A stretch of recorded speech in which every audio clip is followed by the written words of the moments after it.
it says I'm live now. Okay. All right. All right. I'm just double checking, making sure everything is good and on the up and up.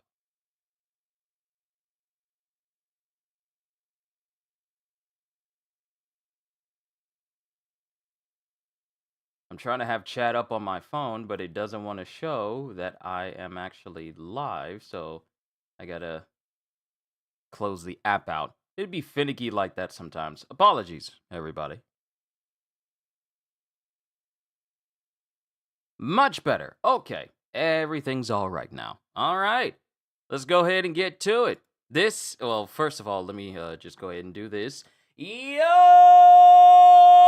peoples! Kyushu92 here. Welcome back to more of Customer States. Now, in the last one, I want to say it was actually quite tame in comparison to the insanity that we normally see during Customer States. And of course, we couldn't react to November and December last year simply because we were already in the middle of November the last time we did this. Or at least I think we were in. No, it wasn't even November and December when we did this. It was all the way back in October, I think, and November and December haven't even come by. So it was actually much earlier on. Yeah, compared to how I lose it when I see crazy stuff, I felt it was tamer. Unfortunately, I can't find my glasses because I gave them to my sister one day, and I have yet to see them ever come back. So, but I do got my table, though. I am ready to slam my table for insanity. For the insanity we're about to witness. Let's make sure the desktop audio is on. There we go. Let's get started. And this is from Just Rolled In. Probably, hold on. Did I properly link the channel? Did I properly link the channel? Because I want to make sure when I do these that I have the actual... Yeah, no, I did link to the video. Okay, let me change that. Hold on, let me put the correct video URL in there. You know, support the creators. That's one of the reasons why I don't monetize these particular streams, simply because, you know, it's only been up here for 2 weeks. So, yeah. Let me see. Kitty, I have been on a massive Warframe kick today, this morning. I just took out my second Technocyst enemy, and these are like raid enemies that you need to take down and bring down, but they give you incredibly sick weapons. And I got dual toxic pistols that also can spread cold throughout enemies. It is... I just been addicted playing a whole bunch of Warframe right now. I haven't touched Borderlands. I haven't touched Doom. I haven't touched any other game except for Warframe. I've just been on a massive kick, and I cannot stop. But, yeah. Okay, let me get back to the actual compilation. Here we go. Okay! Just rolled in. Customer States compilation, best of November and December of 2025. Let's go! Welcome to a new episode of Just Rolled In. And let me know if I need to... Need little work. Customer bought this truck and brought it to the shop to repair after the seller told him the engine was tapping and needed a starter. It appeared the starter was just disconnected by the seller. The engine spun a main bearing and badly damaged the crankshaft and the connecting rod.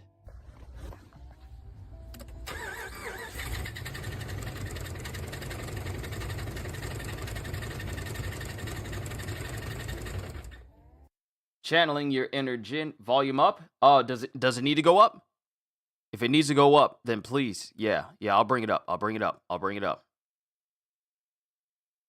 There we go. Customer states engine felt like it was Check, gonna fall check. out. Mic check. Well, there's your left side mount. This one right here, look at it. It just went kaboom because there's nothing left whatsoever. This Whoa. lifted F-250 was brought in for a shutting off while driving concern and towed in. The customer forgot to mention that it has an insane death wobble. This is the diagnosis test drive after the first repair had already been made. The customer had extended his starter wiring and left so much room that the wire was rubbing against the frame when it wobbled and ground it out from the frame. It ended up being a combo of that and the hood stack that melted through a few wires that would also shut the truck off when the truck would shake. I draw the line. I draw the line. I draw the line when my wheels start shaking so much I have to fight to keep the car straight. Why are you driving this way? We're already starting. What is this? A minute 23. Okay. Last time it was like 30 seconds and I was already starting to get bothered, but here it's kind of subsided just a little bit for a whole minute and 23. Until now, this wheel. Okay. Customer states. Truck, shut up. Customer states, I think my brakes are grinding. All four corners were metal on metal. Then the shop found this. It was so deafening, I'm surprised they heard anything. No repairs were performed. When the customer picked it up, the shop could still hear the exhaust from 3 blocks away. It's being held on by cans! A minute 42. I'm already screaming. It's being held together by metal ties and Coke cans! Literally carved out Coke cans!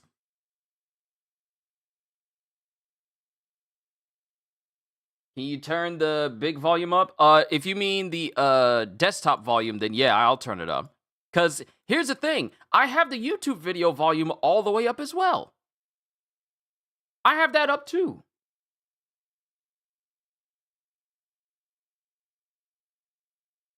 Yeah, I got the YouTube volume all the way up. If it needs to go up again, let me know. Hold on. Maybe I need to turn this up too.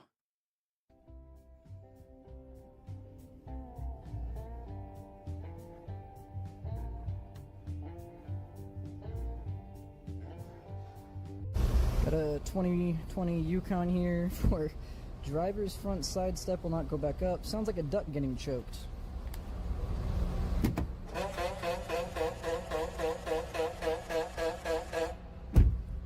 Can confirm. This 2021 Audi A5 rolled in with the customer stating, scraping sound from the left rear.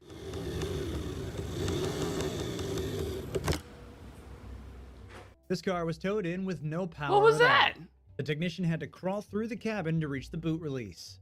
Inside, the battery was sitting half submerged in water, covering the terminals. The ECU was also wet and unplugged. What is with all the water? Oh, that's a hazard.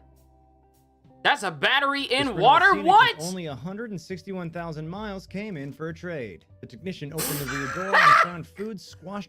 61,000 miles came. Hold on.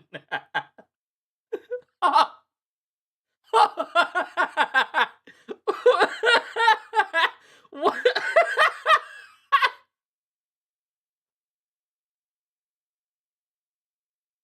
Why?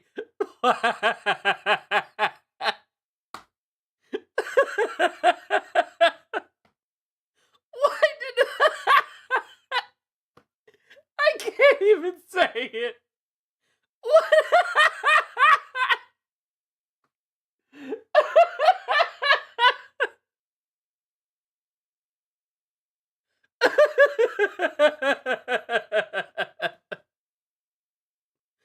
What? Why did the handle come off? What happened to the...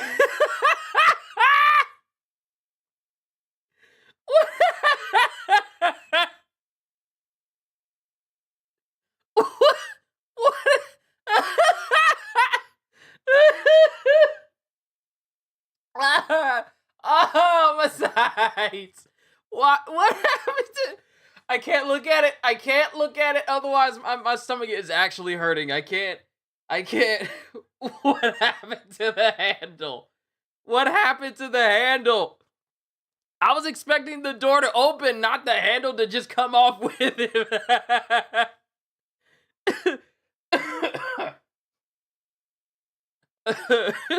What happened to this car?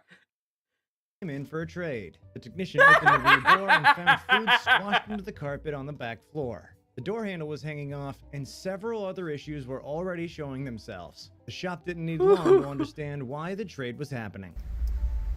Oh, that's disgusting. And kids were in there. So what happened to the handle? This 2018 Kia Ceed Ugh. came in on a tow. I don't know why. I don't know why that one messed me up so bad. Why did the handle literally coming off the hinge and the dude is just like, okay. And then just moved on. It's not like it snapped off. It literally just slid out. Like it was already broken, but the person just pushed it back in so it didn't look broke. And we're just now finding out that way. Okay, you gotta chuckle out of me. You gotta chuckle out of me. Okay. Customer states, I heard a metallic sound and something flew out from under the car, but no warning lights came on. The shop pushed it in and lifted it up. Multiple holes in the block and a connecting rod waving hello. The piston, nowhere to be found. It probably exited at highway speed. No fault codes, and the engine still turned over, running on 2 cylinders. The shop thinks a money shift might have sent everything on vacation. If you run your wheels with only one lug nut, this is what awaits you. Needless to say, the hole's too big. Giggity. For some reason we can't get this turbo to fit. It's weird. Maybe it's upside down. Flip it.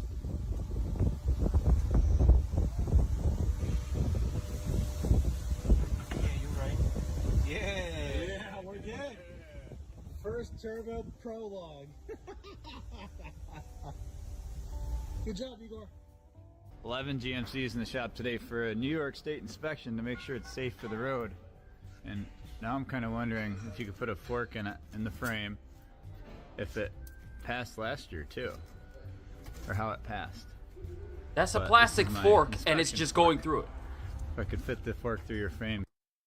Also, real quick, it's not just a matter of if he can fit his fork through the frame. It's a matter if the fork actually punctures the frame itself. If a plastic fork can puncture your car frame, it is unfit to be on the road. Automatic inspection fail. If an eating utensil can go through your frame and it's plastic, that's a problem. If even a single piece chips off, failed. Why do people drive like this? Why do people drive with their cars in horrible condition and be all like, oh, we can buff that out. Oh, I can get that fixed. Or be all like, I'm gonna fix it, but you don't see them fix it for like 6, 7, 8, 9 months, which turns into years. You fail inspection. The other side looks pretty good, and the good news is somebody just rust-proofed it. That's why the rust looks all dark and saturated, because somebody sprayed some sort of oil on it, whether it be fluid film or anything else. What But is I guess that? it's a What few is years that? too late, and this Is truck that only has holding? 75,000 miles on it. Customer thought because it was their first day of work that they could drive on a flat to avoid being late. The customer did not make it to the first day of work and stated, I'm just a girl. American Tire Depot said they can't patch this and need to replace it. AAA, who put my spare tire on, said that it's patchable. What do you think? Customer states his brakes feel weak. On said that it's patchable, said they can't patch this. Because it passed last year? More like who paid who? Yeah, that's a good question. Also, that's a whole screw. It's not like a nail. Who knows how big the screw is, but I also feel that if it's in the middle of the big tread, if it's intersecting into the smaller ones, and you also see right there, you can't see my cursor, but if you notice where the screw goes in, it's actually tilting and pulling the tire to the side. I think this is more than just a simple patch job.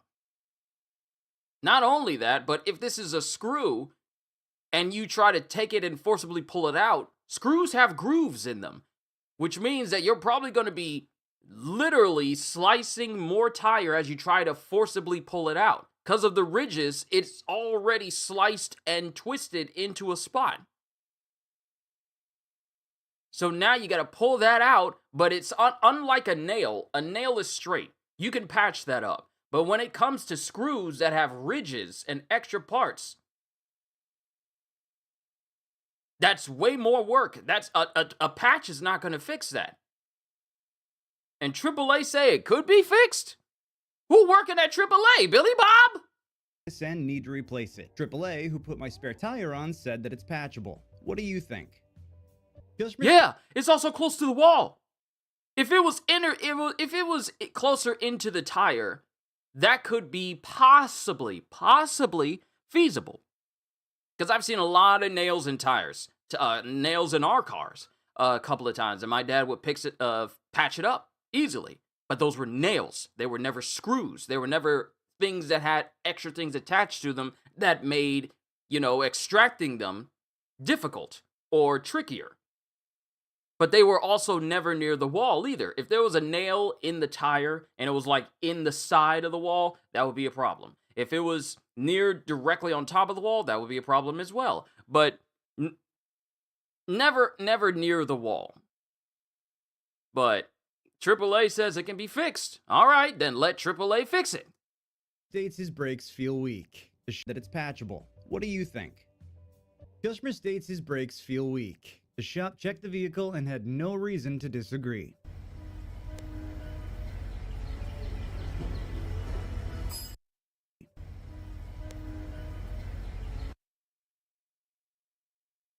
My brakes feel weak. Does your brain feel weak too? Mister, I'm gonna zip tie some pliers to hold a piece of my car in place? What?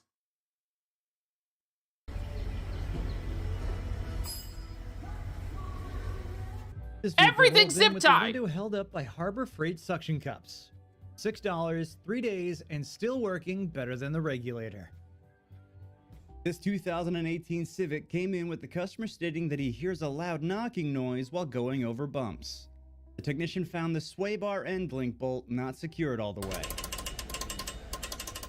This bus rolled in because, as the driver was driving back from a shift, he ran over a manhole cover just right enough to make the lid fly up into the bottom of the bus. The driver stated it sounded like a bomb went off inside the bus.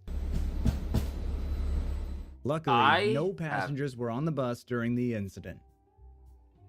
I've never seen that. This tech was helping his friend install parts on his car. He went to jack up the car, and this is what happened. The friend had no idea that the rust had gotten this bad this quick. I guess you can say this is somewhat a typical Chicago car. Keep going.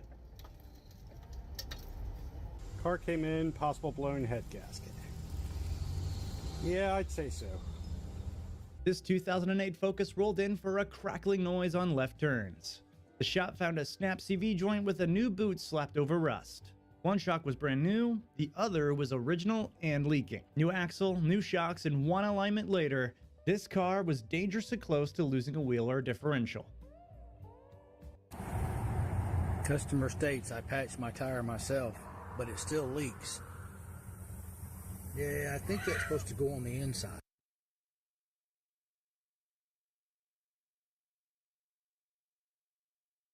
So, correct me if I'm wrong. If a customer is... if a customer is able to buy these quick repair tools from like a shop or something, normally it means that they have instruction manuals. Yes. That tells you exactly what you need to do in order to fix things. Do people not read the instructions anymore? Oh, you want to patch up your tire? Well, it's going to go on the inside. People only see patch. People only see what it does and not how to apply it correctly. So they go, oh, this is just a patch. I can put it on the outside of my tire and then I could just drive. How come it's not working correctly? Did you read the instructions? No.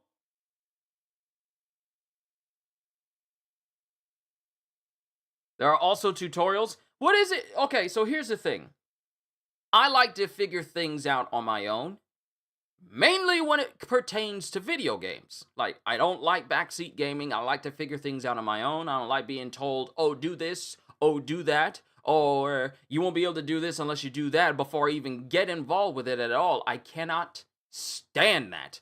But when it comes to things outside of games, and I don't know, I'm not going to try and guesstimate it. I'm going to learn how to do things correctly. So when I do them, I ain't doing nothing wrong or I don't mess up anything. Least of all with cars. Well, especially with cars. Not least of all, but most of all with cars. If I'm buying something to fix my car, I'm going to look up or learn how to do it. Because if I learn how to do it, then I don't need to worry about going back to anybody to ask them. I'll handle it on my own. But one of the things I also do is read the instructions!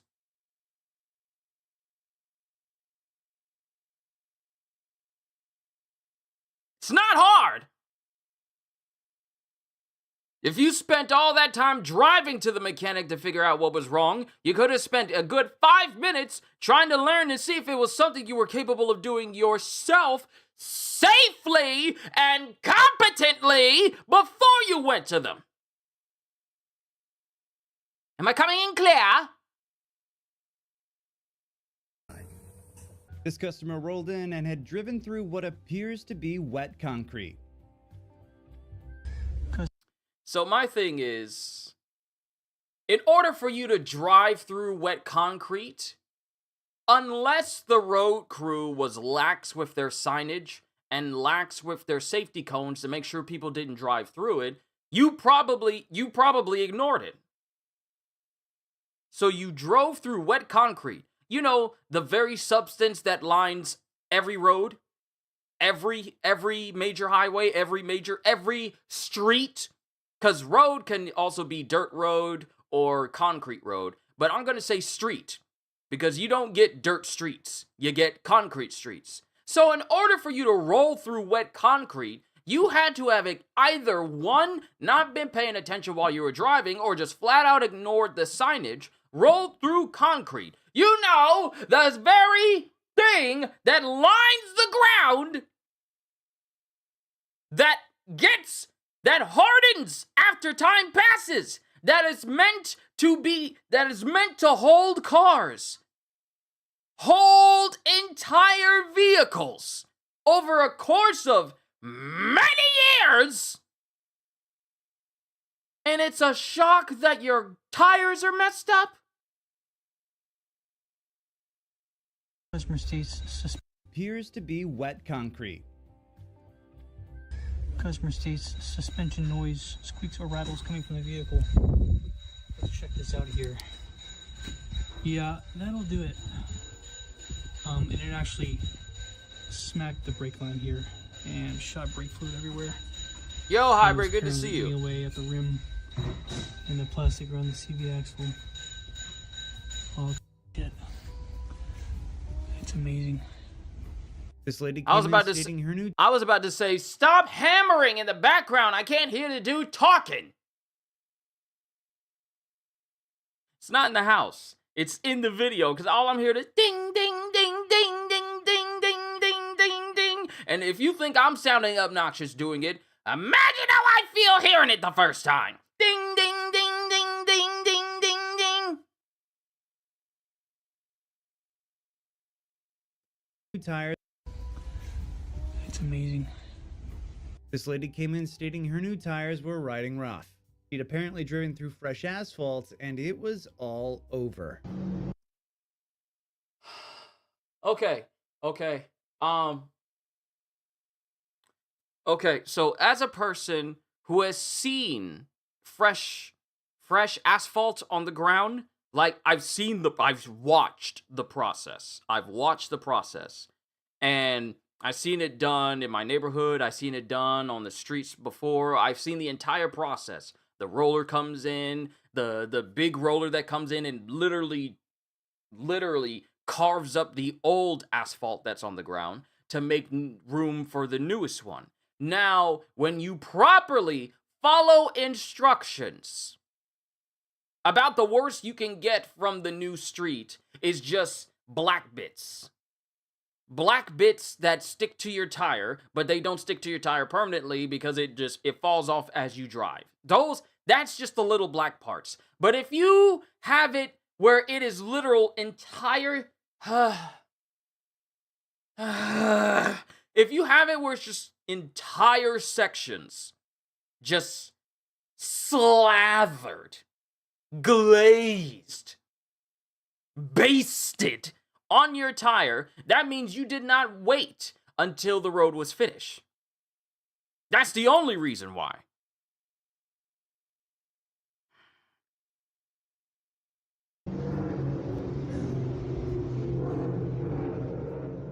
Customers Whole states they tire. rebuilt their own Jeep. The shop lifted it and found the ball joints worked on, and a few other problems tagging along. The DIY confidence was strong, the suspension wasn't. Yo, what? That's not, that is not right. Come on. I smell. Can you smell incompetence? If you're gonna build a vehicle, before you even think about driving it, make sure everything is secure. Don't be all like, nothing feels like it's about to fall off. See, that's a recipe for disaster. I don't think anything bad is gonna happen. Seems all right. The phrase "seems all right" to me is not a phrase someone should be using in an instance for safety. All right, it should not be an instance where it's all like, see, it feels fine. It feels fine. Probably isn't. It probably isn't. You need a second opinion. DIY Jeep? What? Huh? Famous last words? Uh-huh. Seems all right. Next thing you know, you ain't got no brakes. So you're careening off into a valley just with your family screaming, "O'Doyle rules! O'Doyle rules! O'Doyle rules!" And they're just flying off into the distance. And then next thing you know, you see in the news, we remember John and his family. We remember Lisa.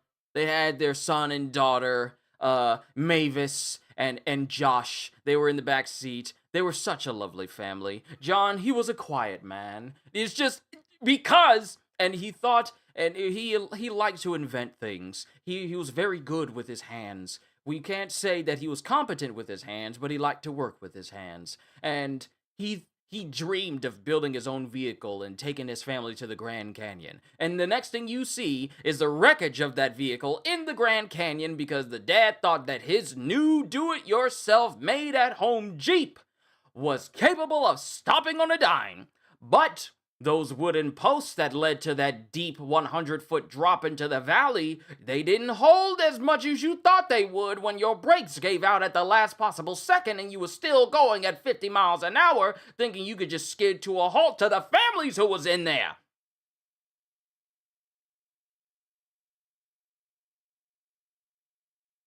The full cycle of a family in 2 minutes. I done made up like a whole story. I'm sorry. I'm sorry. But too long didn't read. Don't make vehicles yourself if you have no experience making vehicles. We continue. How many minutes is this? Only 8. Only 8 minutes. Customer states, "It only overheats when I'm stopped. Once I start driving, the temp goes back to normal. The shop didn't need long, the cooling fan just wasn't moving any air. The water pump wasn't the problem, it was the fan doing absolutely nothing." This vehicle rolled in for routine maintenance looking like this. The shop checked its service history and found nothing. Yeah, that'll keep them in. Judging by the work, it must have been a mobile repair. Very mobile. It checked its service history. This vehicle rolled. What is that? Is that some sort of foam? Or that better not be foam. We didn't see foam in the last customer states. Let's keep the streak going, please. But is that supposed to be glue? Or some sort of fill-in? Holding in the headlights. which means that whatever was holding them in before are completely shot. Both headlights, because the other one is held up by tape! I think it's foam. No! Nothing. Yeah, that'll keep them in. Judging by the work, it must have been a mobile repair. Very mobile. Looks good. No rust or anything. I was looking through here. Huh. What's that? Someone, lost something in there? Kinda looks like a tape measure to me. Well, about to find out. What's that or anything? I was looking through here. Huh. It's okay, Kitty. Okay. Real quick. It's bad enough when we see people use duct tape to hold pieces of their vehicle. You know, the large metal objects that you need to get from point A to point B if you don't walk everywhere. And try and use duct tape to hold it together. It's worse when it's duct tape and foam! It'll fix everything. It'll fix everything in the house! Not for a car! What's that? Someone, Why is there a tape measure inside of the grill? Kinda looks like a tape measure to me. Well, about to find out. Huh. Yeah. Wonder how long I was in there. Oh, Milo, if you need your tape measure back, bad news, man. I don't think it's working too well. Oh, it's a tape measure, but the tape inside of it is completely gone. Where did the rest of the tape go?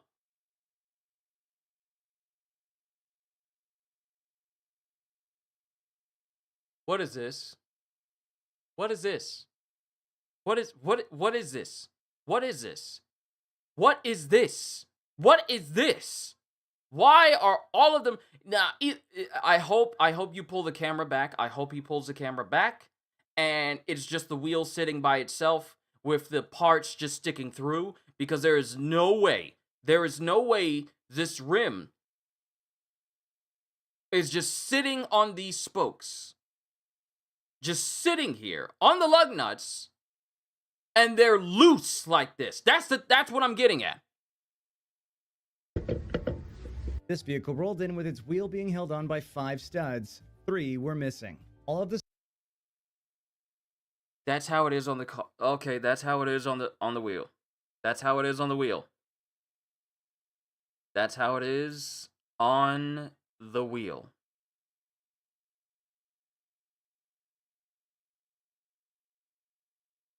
studs that were still on the car and the nuts on the studs were loose. The customer denied all repairs and drove away. We have our first denied all repairs and drove away. Our first denied all repairs and drove away.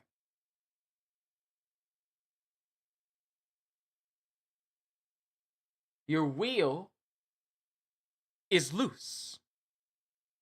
You're missing 3. You're missing 3. That's supposed to secure your wheel to its foundation, so that way nothing bad happens. You are missing 3 to hold it into place. Not only that, but it's loose. All those lug nuts right there, they're all loose. They're all loose. And you don't want to get it repaired.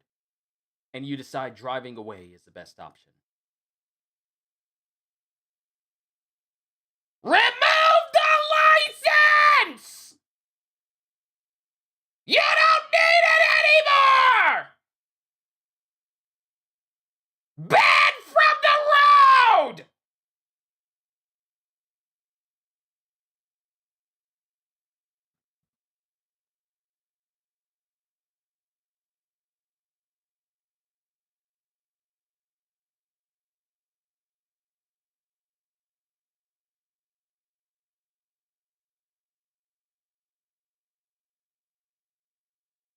Okay, I'm calm again. 2004 Jeep Grand Cherokee. Customer states, "Uncle said I could have it since his daughter messed it up. The vehicle rolled in with bad front and rear brakes. They'd been using the e-brake to stop." Calmness This now vehicle leaving me. rolled in with an unrelated issue. The tech removed the runner boards after they were spot broken and took a look at the rocker panels. This is how they looked in addition to multiple other rusted and crumbling parts.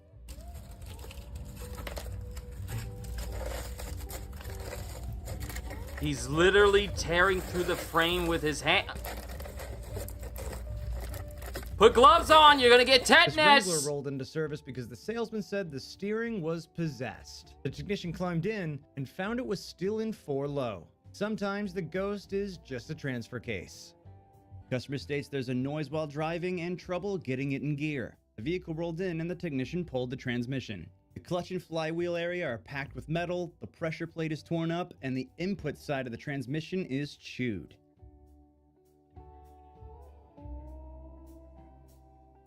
How? You know, we all see the Hemi tick because of a cracked manifold. Me and you guys ever seen somebody try to weld this son of a gun up? Boys, that's a cast. You're going to have to braze it. You can't just weld it. I mean, you look at it. Customer came in for an oil change and was told about the fairly obvious problem that was discovered by the shop. The customer, however, declined all repairs and drove away.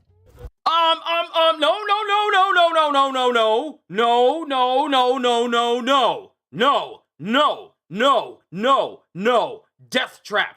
That's a death trap. No. We just talked about the types of fires. This is a Class C fire waiting to happen.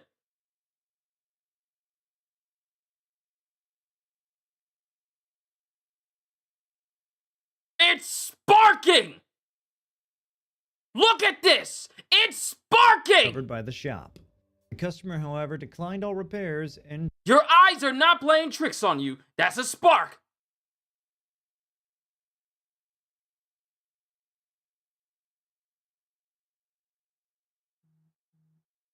Yo, Chris, brother, it's good to see you. Got me as background noise while you grind for your Railjack part?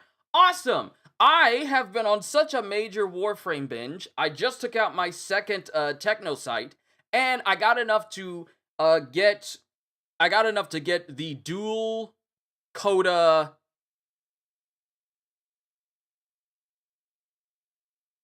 Torsica, which is the dual pistols.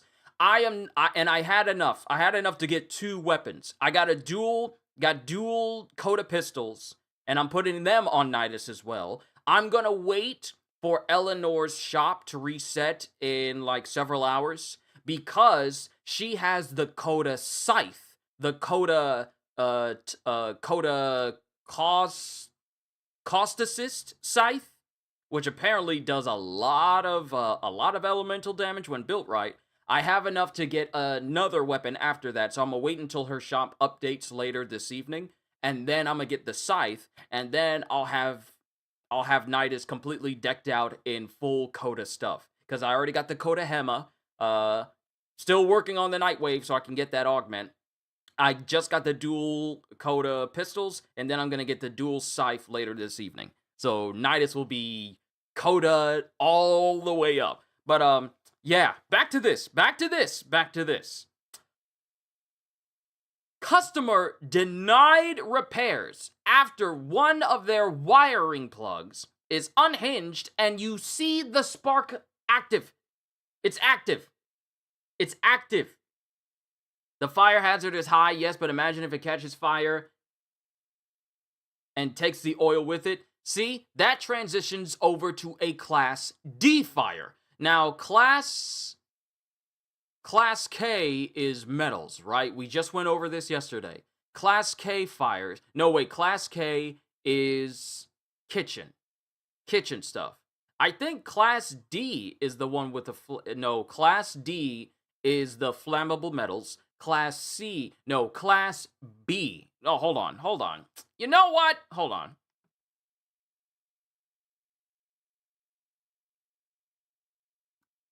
I'll pull this page up again.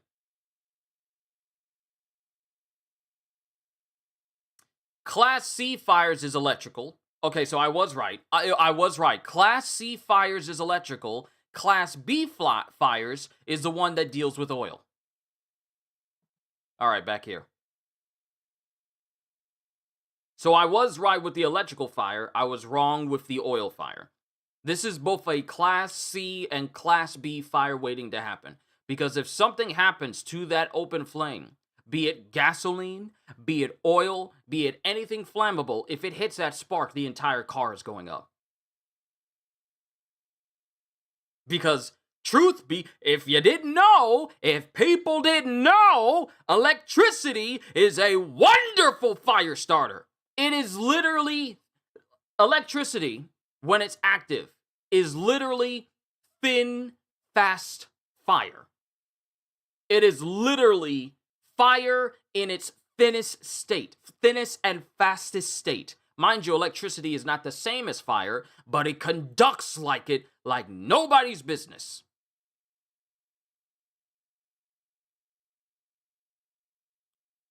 Problem that was discovered by the shop. The customer, however, declined all repairs and drove away. This tire rolled in after the local squirrels decided it was a snack. First time the shop has seen it, and of course it's on the new car. Customer states they accidentally put oil in the coolant reservoir. After an hour of flushing with degreaser and a flush gun, the system still pushes out sludge. The hoses and radiator can be replaced, but the block looks just as bad. The shop's trying to see if this engine can be saved, or if it's too far gone. I don't know. That end result looks like it's probably not going to get any better. I'm sorry.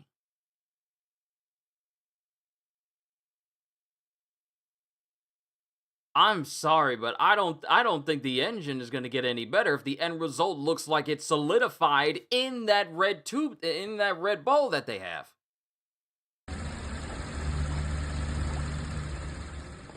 This is a just got back from the shop video. Door gap. No door gap. No brakes on the slide pins, so the front brakes were dragging and smoking going down the road. So I took the pads off to deglaze them, and then look at that. Loose nuts on the adapters. O2 sensor is welded in at the top, so it's going to burn out pretty quick. They're supposed to be welded in about here. There's a nice vent for the transmission. But the vent is taped over. For the axle. It's a real nice place to put the flex line for the brakes so that the axle hits it when the suspension moves and tears through the hose. This is a real nice master cylinder that already leaks brake fluid everywhere from somewhere. Haven't even found that out yet. And the same thing on this side. But then also, whoop, there's no grease in there. There's no grease in there. There's no grease in anything. Customer states, passenger Yeah, sunvisor. yeah, that was a nice truck. It was the exterior was, I want to say that is the most immaculate looking vehicle we have ever seen on customer states.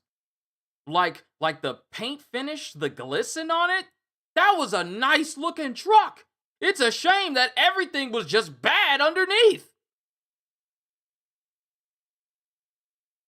They always say don't judge a book by its cover. They're right. It looks good on the outside, but on the inside, it is literally just rotten and hastily and poorly put together. It looks great, but I would not trust even my most seasoned truck driver. Not that I have any. I don't have that kind of business.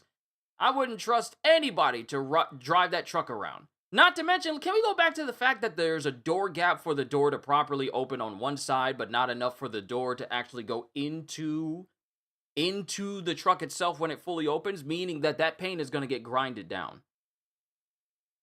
That's a shame. This is such a nice looking truck, yet everything underneath it that could sustain it is just so poorly done. This is a disservice to the truck. Like, hold on, let's go back to how this thing looks. Let's go back to how it looks. Look at this. Look at the grille. Look at the finish. Everything looks clean on this thing. The grill is glistening. I can see behind me when I'm looking straight at it. That's how nice it looks. The red finish, oh my, it's good. It's so good. Everything about this chassis is gorgeous for a truck. But everything underneath it is so ruined. Lug nuts not fully put on. Brakes messed up. Intake valves messed up. It's such a shame. This is such a nice looking truck. Who hurt you? This is a disgrace. Why would you do this to such a nice looking... It's a real nice place. Nice looking truck. Why would you do this to a nice looking truck? So that the axle hits it when the suspension moves and tears through the hose. Yeah, I love old car. I love the way old cars look too. Me and my dad and my grandfather on my mom's side, we went to a car show. Like this was many years ago, but I still remember it. And just seeing the old school cars, like cars from the 50s and the 60s, and people restoring them and bringing them in. Sure, you have like new age cars and newer cars and sports cars and stuff like that, but sometimes there's a level of beauty in the vintage cars, you know, like the flat top with the flat top convertibles that have like the extending roof that's also leather on the background, and then they have the long flat fronts with the triangle indentation on the top of the hood as well. I'm trying to remember what brand of car that is. If that's Cadillac, like the old school Cadillacs, then those. But and there's a sense, there's an essence of just vintage beauty to these cars. So when I see something like this truck, the way it's built, it's gorgeous. I'm just mad that this is what it looks like underneath. So much care. Sometimes the flashes from people's cars getting reflected into my room have me second guess myself. Sorry. But there's something about, it's just so much beauty and so much class and so much care put into the outside of the truck that there's not enough put into the truck. There's not enough care. The same amount of care that was on the outside of the truck that made that thing glisten and made it look great. Why wasn't that applied to underneath? This is the most shameful display for a truck I have ever seen in any of these compilations. Ever. This is a real nice master. Customer states passenger sun visor just fell off.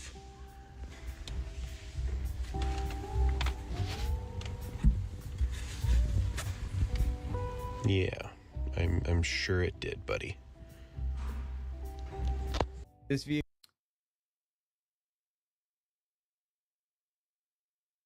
Somebody lying. Lies. Lies. Lies spells lies. Lies. Lies. Lies spells lies.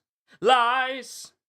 Lies will end you in a mess. It's always better to confess. So tell the truth. That's the only way you got to tell the truth. That's the only way you got to tell the truth. That's the only way to win. You ripped that thing off, didn't you? Ain't no way that it just fell off and there's pieces of it missing. You yanked off the visor because it looks like it was pulled in that direction. You see, when you lie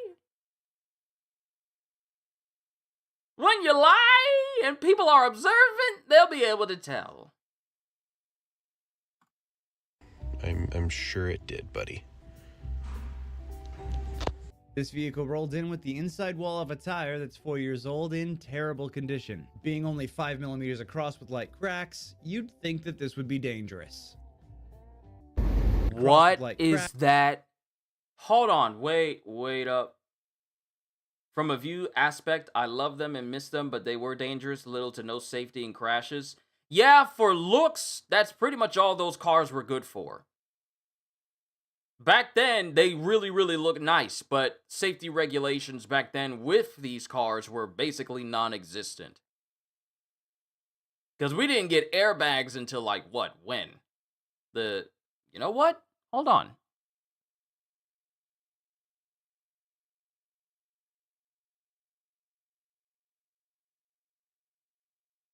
When did we get airbags?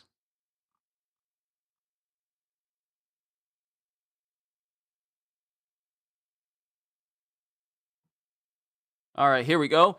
The airbag for the covering of aeroplane and other vehicle parts traces its origins to a United States patent submitted in 1919 by two dentists.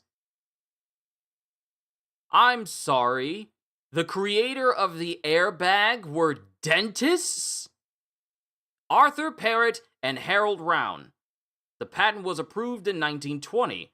Air-filled bladders were in use as early as 1951. Dentists?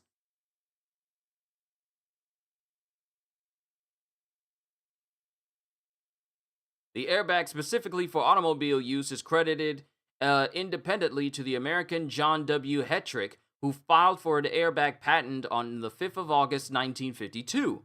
That was granted number 2,649,311 by the United States Patent Office on the 18th of August, 1953.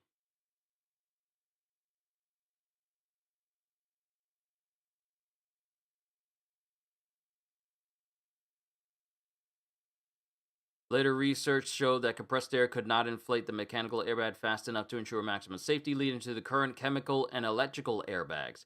In patent applications, manufacturers sometimes use the term inflatable occupant restraint systems.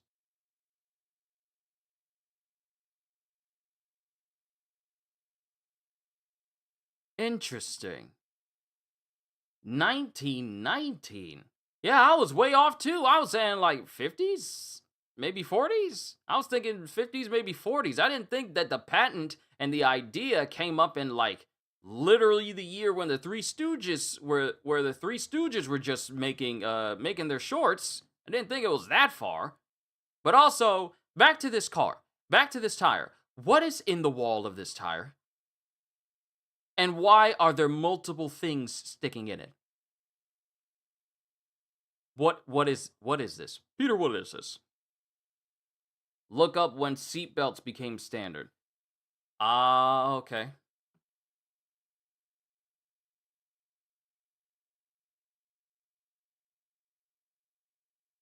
And history. Alright, seatbelts were invented by English engineer George Cayley to use on his glider in the mid-19th century. By 1928, all aircraft were required to have them. Nash was the first American car manufacturer to offer seatbelts as a factory option in its 1949 models. They were installed in 40,000 cars, but buyers did not want them and requested that dealers remove them. The feature was met with insurmountable sales resistance, and Nash reported that after 1 year, only 1,000 had been used by customers.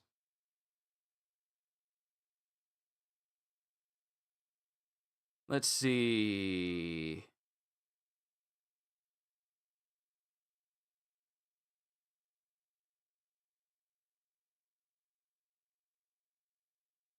Saab automobile. Saab introduced seatbelts as standard equipment in 1958. It took all the way to 1958 for seatbelts to be standard? After the Saab GT750 was introduced at the New York Motor Show in 1958 with safety belts fitted as standard, the practice became commonplace. 1958? And we had cars before then!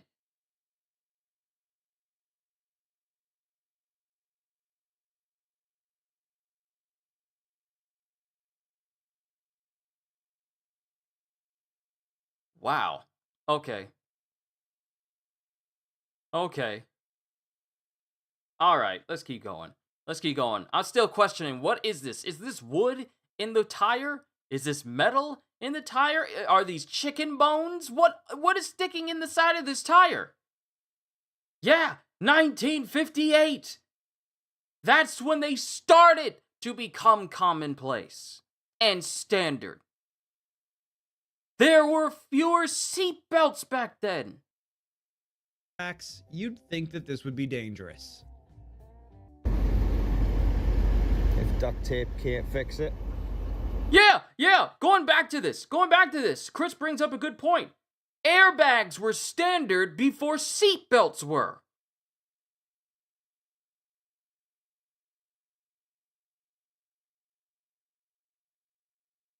Is that tape holding the side mirror on? Hold on. What is this? If duct tape. I'm done. Stop putting duct tape on everything!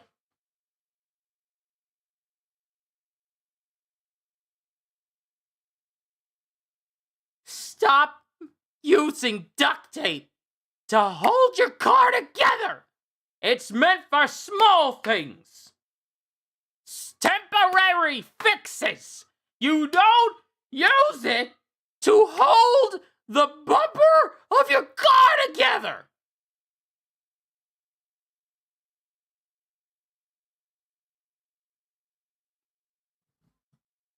It's about as bad as people using foam. Can't fix it. Nothing can.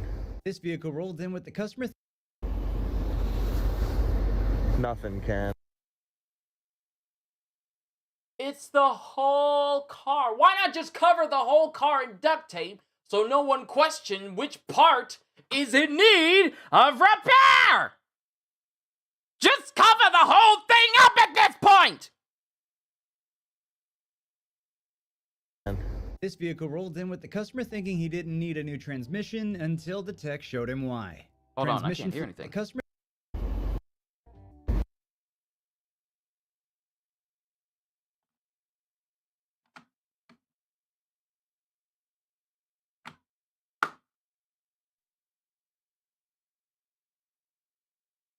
Did my headphones go out? What happened? I couldn't hear anything.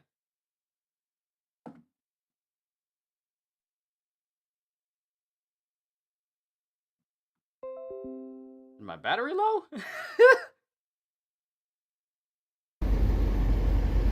If duct tape can't fix it. Okay, I can hear everything now. Nothing can. This vehicle rolled in with the customer thinking he didn't need a new transmission until the tech showed him why. Transmission fluid that the tech had never seen this bad before. Customer approved the work for this 2014 Nissan Sentra. Oh! Someone said yes to repairs. The Lord is good and his mercy endureth forever. Someone did say, let me get this repaired. Someone said, let the church say yes. Someone said yes to repairs.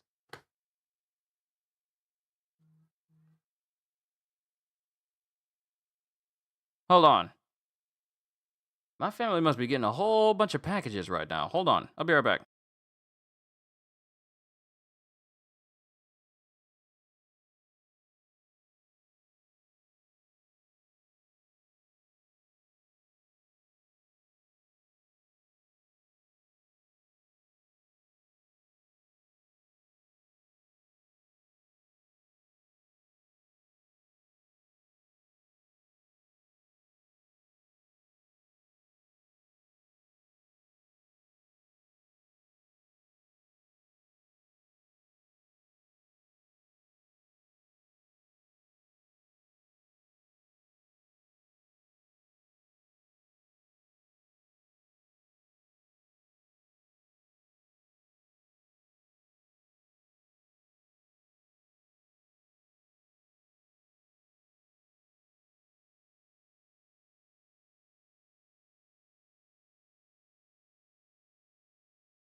Now I look like my logo.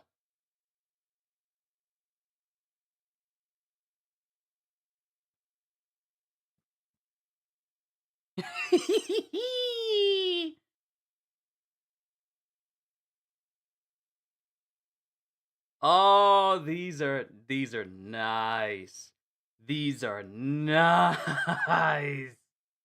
Yeah.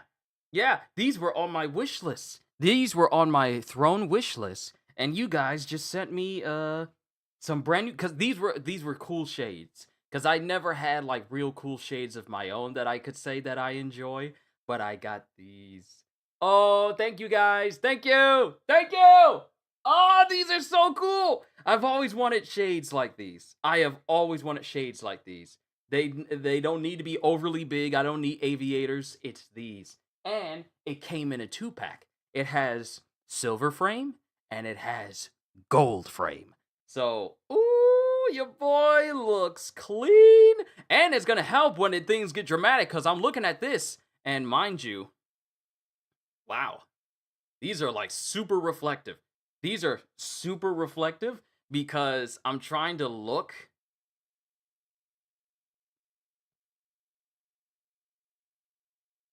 I look like my logo now! But I'm trying to look through them, and these are not good for trying to look at stuff on YouTube, simply because the surface for the shades themselves, they are very, very, I won't say tinted, because I can see everything else in my room just fine. It's me trying to look at my screen where things get darkened up. But they're super reflective, but they're also so cool. Oh my goodness! Brand new shades! Thank you, thank you, thank you, thank you, thank you. Thank you, guys. Thank you, thank you. I am going to keep these safe.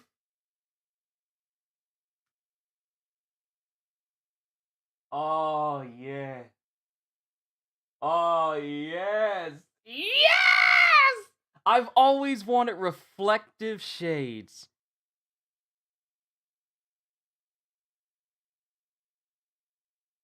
Oh, and I got like little cards and stuff too. What is this? Oh, test. Wear glasses to see the beautiful pattern. Wait, what?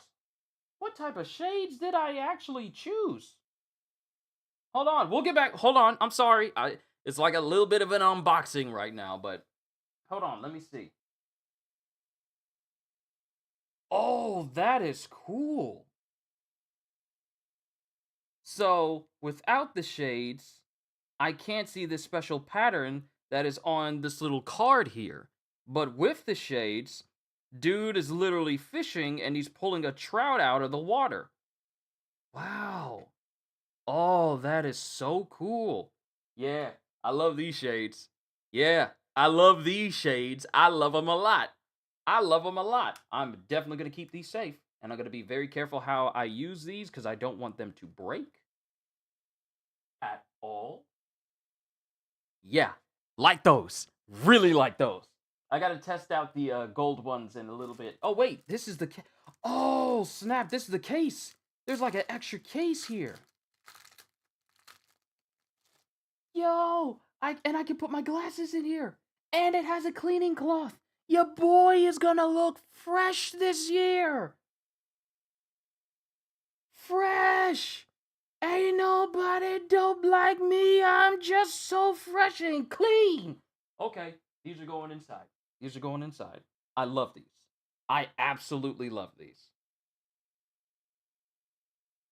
Oh yeah. Oh yeah. Oh yeah. I'm sorry. We're supposed to be focusing on cars, but those shades? Ooh. Ooh. Oh, those are some cool shades. Let's go. Let's go. Okay, back to it. I'm sorry. But also, Kitty, you just making Kyushu break to the point that he sounds like Iago. Yeah, she does. She does. She likes seeing me break when I see ridiculous stuff. How much more we got? We're not even halfway through the video! This Dodge Challenger rolled in after just doing a few burnouts. The technician lifted it up, and found the rear differential cracked open like an egg. Standing burnouts with sticky tires and no mercy, the housing split clean through. All that We were just talking about people trying to do burnouts with their cars in yesterday's fire discussion. We were just talking about it. And this dude decides to do a burnout, and he literally broke straight through his housing. Okay. Power had nowhere to go except straight into the weakest link. The front end still had the factory spoiler guards removed. The rear end, that didn't survive the fun. The shop's trying to figure out what failed first, the diff, the tires, or the driver's judgment. An older lady came in with a Jeep explaining that she has electrical issues going on. Once the shop lifted up the hood and cover, they found that she had mice living in the engine which had made a nest and chewed up everything. She claims she took it to Jeep themselves after the shop told her about it. This rolled into the shop with a little rust. The lift went up, and the frame looked like a cereal bar held together by hopes and dreams. Layers of rot stacked on rot. Flakes coming off just from breathing too close. No welds, no patches, nothing to save. At this point, the rust wasn't on the truck was on the rust. This early 2000s Dodge Charger was towed in with an exploded rear differential. So if you notice right about here, oh, that's removable now. So it seems like the issue happened right about right in this region here. Yeah. Not so much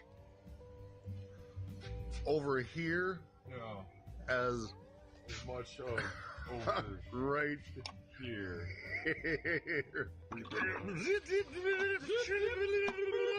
Nailed it. Done. Perfect. New. A customer came in with this new brake disc that he had bought. The customer said to the tech, just drill it yourself. After declining that, he raged and made the technician responsible that he had to drive off with old brakes. Customer states, there's been a dash rattle for 6 years. The tech pulled the A-pillar trim while removing the heater box and found a 10mm socket wedged inside. Rattle solved, and the tech got a spare 10mm. How do you not check? Rear end feels weird. Sir, you broke your coil over.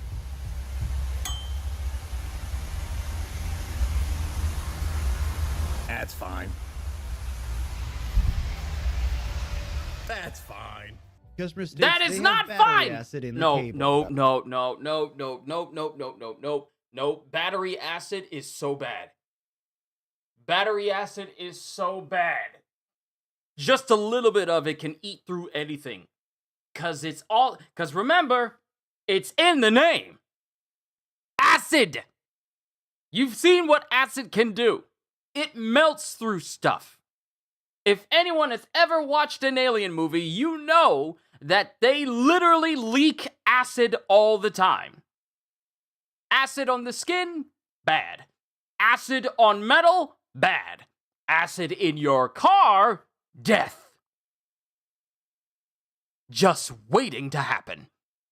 But that amount of battery acid literally leaking all the way down into your car? No! Got battery acid migration all the way up to the fuse block, having all sorts of electrical issues. Customer states that she's moving to Texas next week, but the car suddenly started running rough. The shop found sugar poured into the gas tank. The fuel pumps, lines, and injectors were all damaged. It looks like somebody had probably made an enemy. Customer states that she's moving to Texas next week, but the car suddenly started running rough. The shop found sugar poured into the gas tank. The fuel pump. This was timed. This was planned. Whoever didn't like this woman waited until the day when she was supposed to be moving and put sugar in her tank. Now, either this woman who got the sugar poured in is a horrible neighbor, or the neighbor this woman had was a horrible person. Either one of the two. Because ain't no way the day you're supposed to be moving out of a neighborhood, and then all of a sudden you find sugar in your tank.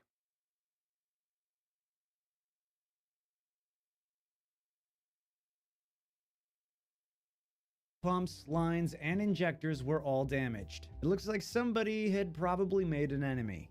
Customer states, about to take my 8 beautiful children and wife on a 670-kilometer long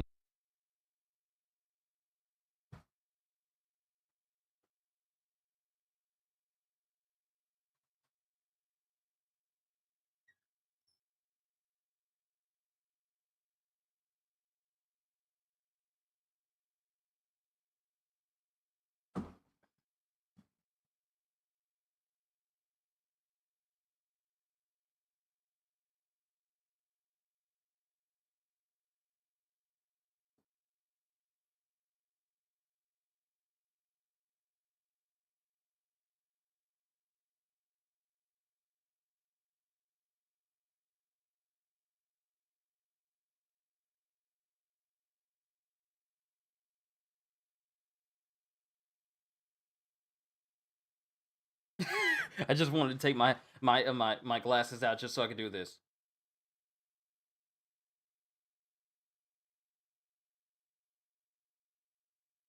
You want to take your family on a cross-country trip on those wheels.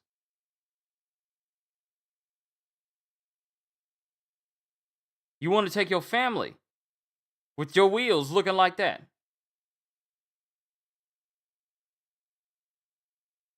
Really? You wanna wage the value of the life of your family on tires that look like that?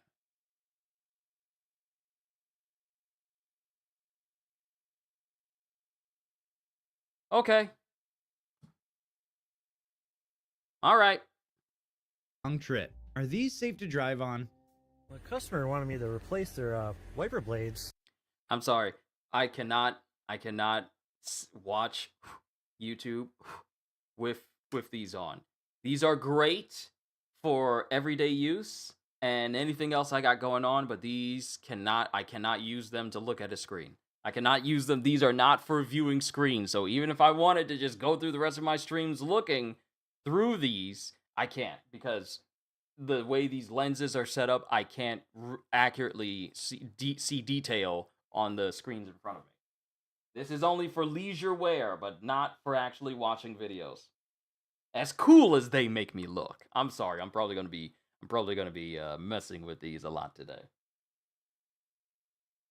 All right, back to it. Because they work like crap, so you can kind of see.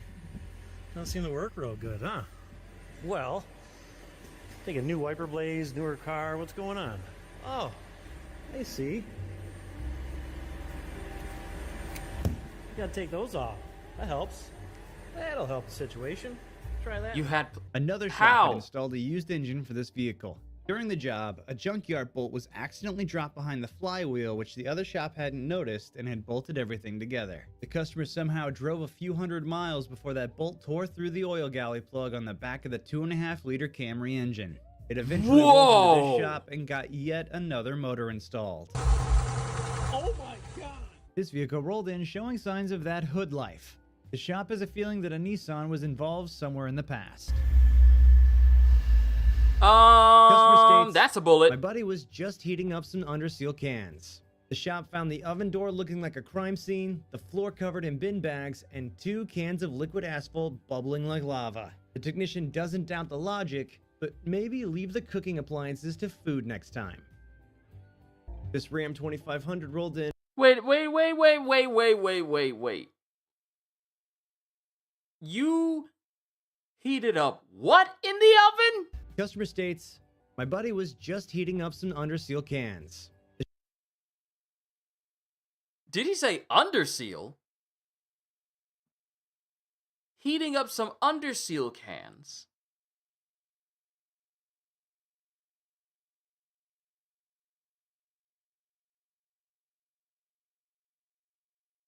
Under seal? Sealant? Why are you heating it up? The shop found the oven door looking like a crime scene, the floor covered in bin bags, and 2 cans of liquid asphalt bubbling like lava. The technician doesn't doubt the logic, but maybe leave the cooking appliances to food next time. This Ram 2500 rolled in after the ABS and traction lights came on. The shop lifted it and found the wheel bearing was gone. Not worn, gone. Customer states, sounds like a duck getting choked. Got a 2020 Yukon here. We just saw this. We saw this already. Where driver's front side step will not go back up. Sounds like a duck getting choked. Rolled in and complained of Can confirm. The driver of this vehicle rolled in and complained of strange driving behavior. They had no idea of the rust on their car. This time, the customer approved the repairs. Customer states slight vibration in the rear end. Blame yourself. Oh my goodness, that's brutal. So rough. Look at that big dent in the sill. Oh yeah. How did they're this both car done. hold on? Unbelievable. Completely rusted. Drove in like that. That's just an advisory. How? Slight corrosion. The advisory is the slight corrosion?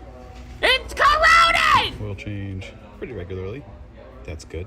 All well and good. Take a look at the mileage. 19,755, 19,787, 19,798, 19,809, and then today, 18,816.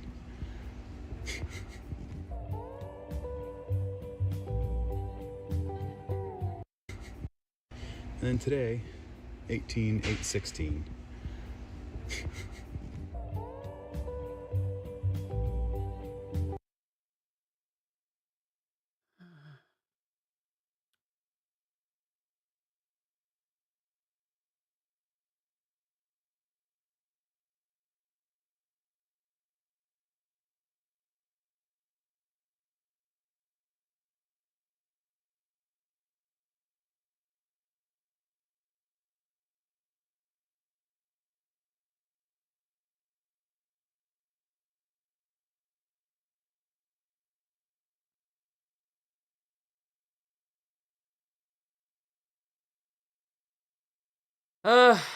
Okay. Oh, all right. See, everyone has a limit. Everyone has a limit as to what they are willing to accept. Everyone has it. Everyone has it. There's no person who's all like, "Oh, I'm completely calm at all times," because I'm not, as this entire session has shown you, being completely calm at all times is something I'm incapable of when enduring customer states. But there comes a point in any young person's life, not just men, but any young person's life, where you just wonder, how much am I willing to put up with? How much am I willing to endure for something? And I've been wondering this as we've seen several people in this entire session who seem to think that duct tape is the cure to holding a car together. I'm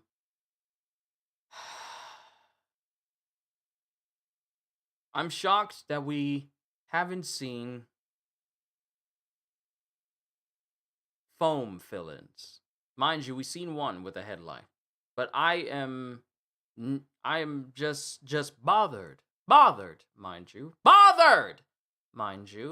of the constant flow of people using duct tape to hold it together. I'm just gonna say this as calmly as I can. Tape cannot save your car. Did you hear me?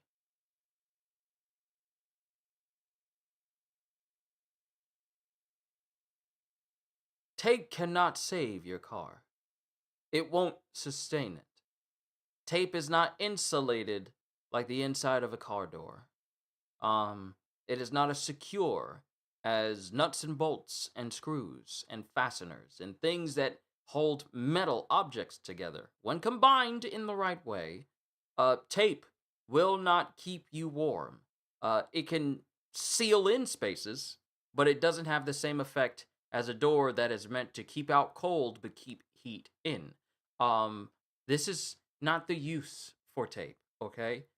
When you cover the entire back half of your car in tape.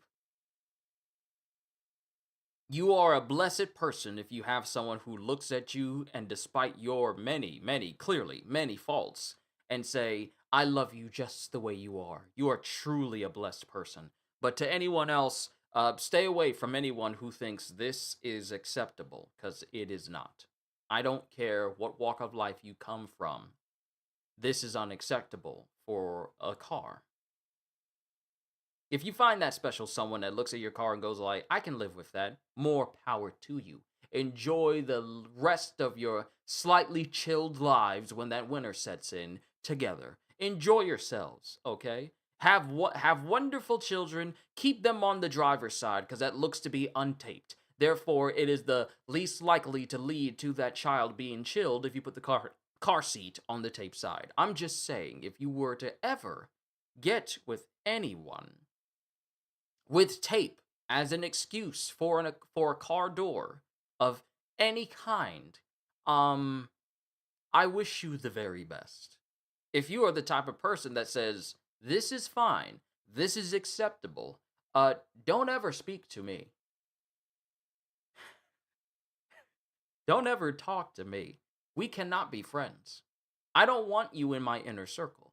I don't even want to know what street you live on. Not even the house, because I couldn't even care less at that point. I don't even want to know the street. I want to know the street to avoid, so you and I can never, ever, ever, ever, ever have eye contact in any shape or fashion, so you don't think that I want to be associated with you because you do your car like this! I'm done. Moving on.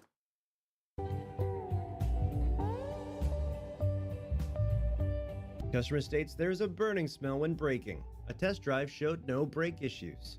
Up in the air, the brakes looked fine, but oil was dripping from the front of the engine. The valve cover mounting bracket had broken off, leaving a hole that poured oil onto the exhaust manifold. That burning smell wasn't the brakes, it was the oil cooking on the header.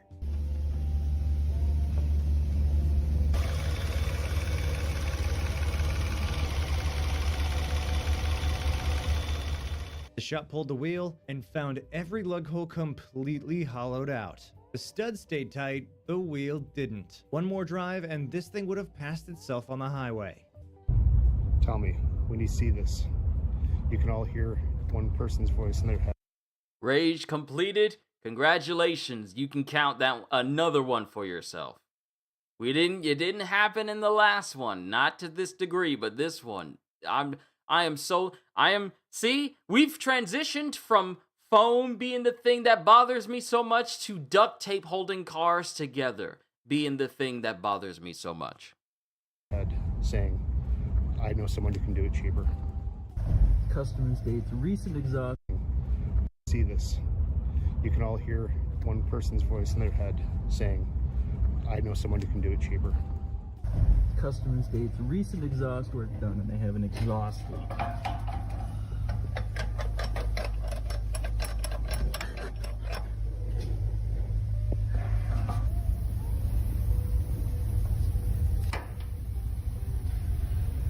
Customer states there's noise while driving and trouble getting it in gear.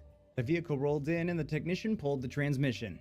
The clutch and flywheel area were packed with metal, the pressure plate was torn up, and the input shaft was chewed. The shop thinks this failure explains the concern. While inspecting wiring elsewhere on the vehicle, the technician found a repair done with a metal socket wrapped in tape. The shop doesn't doubt it worked, just not for... It's tape on a wire. It's just tape on a wire. It's not tape across the whole car. I'm bringing it down. I'm bringing it down. I'm bringing it down. Along.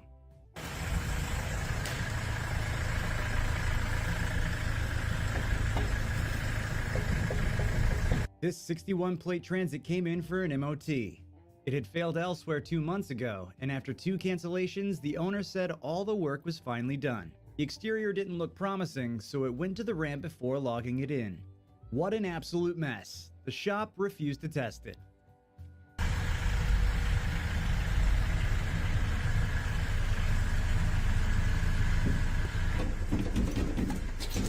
Oh my god, it's coming off. Huh. When he wiggled it.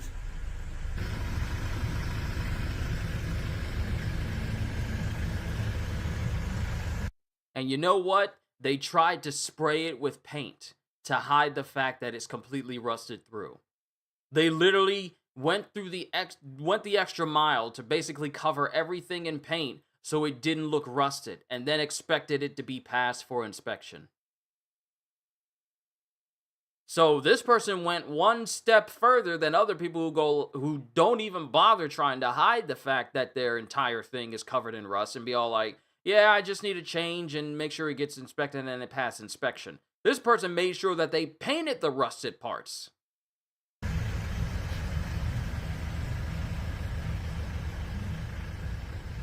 This Pacar MX-13 rolled in with its exhaust manifold job gone wrong. It rolled from another shop, and the customer mentioned they had cracked the head, causing bigger issues for the manifolds. Oh, it's leaking. It's already leaking. It's leaking. Got exhaust manifold on the see another shop. It should not be leaking, and it's not being used. $70,000 truck. Great. Awesome. Works great. Customer states the engine suddenly lost power. This cylinder didn't just lose power. This makes you happy you don't work at AutoZone anymore? One day I'll have to ask you about your time at AutoZone if you feel up to it, Anime Juke. Well, Juke, if you feel up to it, but my goodness, I can only imagine the insanity you may have seen. It vaporized. The technician pulled the head and found every chamber shredded. One cylinder looked like someone poured gravel into it. Another turned the piston into aluminum dust. Nothing left but chunks of metal and the wrist pin. No bent valves, no blown gasket. This was a full-on internal detonation. Whatever happened, it didn't quit gently. It tried to take the entire engine with it. That is not the words you want to hear when describing just how badly your engine has been messed up. It was quite literally an internal detonation. That's not what you want to hear. That is never what you want to hear when it describes something broken in your car. This GM rolled in with a programming issue. On startup, the radio proudly displays a Cadillac logo on a Chevy. Third one the shop has seen. 2022 What? GMC Canyon. This is what happens when you flat tow your vehicle and don't get the transfer case shifted into neutral properly. As you look, there are cracks on the housing. Converters turn purple and blue. You see the fluid cooked all over the top, as well as case is all cracked as well. This vehicle is being towed behind an RV. The customer did not get the transfer case shifted into neutral properly. Customer states, My heater don't work. I don't know what's wrong with it. you have no circulation. You're right. Customer states the AC isn't cooling. The technician found that the clutch had melted.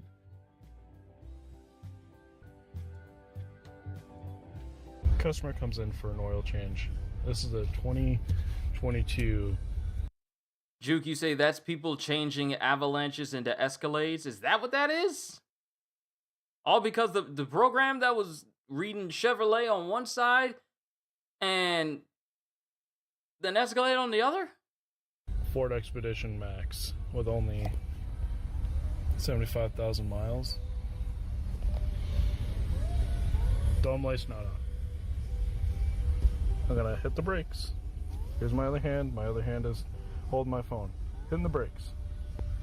Dome light comes on. Release the brake. Dome light comes off. Press and brake again. Dome light comes on. Release the brake. They turn off. Put on the left turn signal. Nothing happens. Right turn signal. What? Wiring's all messed up. And that does that for the entire. It's like having a little party back here at night, I reckon. Hitting the brakes. Dome lights come on. But hit the cancel. Didn't turn off. Press this one. Doesn't do anything. This 2025 Nissan Rogue rolled into the shop covered in roofing nails. Every section of the tread was tagged. More than a dozen punctures. The shop called roofing nails. Every section of the tread.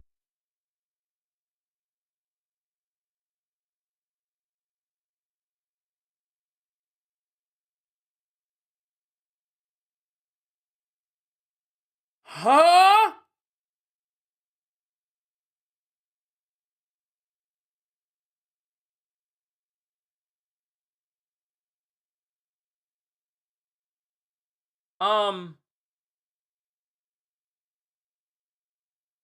I yeah, Kitty. Yeah.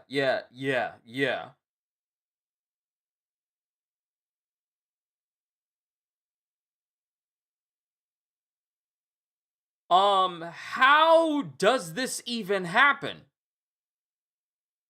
How many is that? 1, 2, 3, 4, 5, 6, 7, 8, 9, 10, 11 nails. I have never seen this many things punctured into a wheel before. Never. I've never seen it in a movie. I've never seen it in a TV show. I've never seen it in a cartoon. I have never seen countless nails punctured. And it's not countless, it's 11. But I've never seen this many things in a wheel tire that was still being used.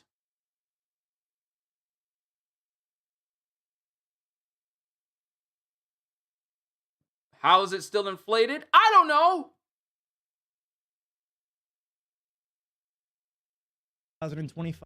Might as well count these as well if it doesn't look the same. So that's 11, 12, 13, 14. Nissan Rogue rolled into the shop covered in roofing nails. Every section of the tread was tagged. Yeah, 14. There are 14 roofing nails in this one tire, and one of them, well, 3 of them are really along the wall.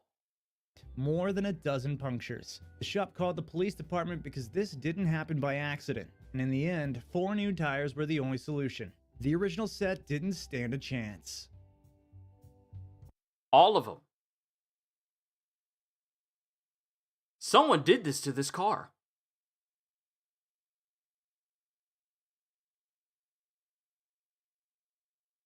Someone did this to this car. Intentionally. We got another saboteur again. First it was the sugar inside of the gas tank. Now we got roofing nails literally stuck in a person's car. Because when people are working on the roof, the nails are not on the ground. They're on the roof. Someone did this to this car. These jokers living in bad neighborhoods.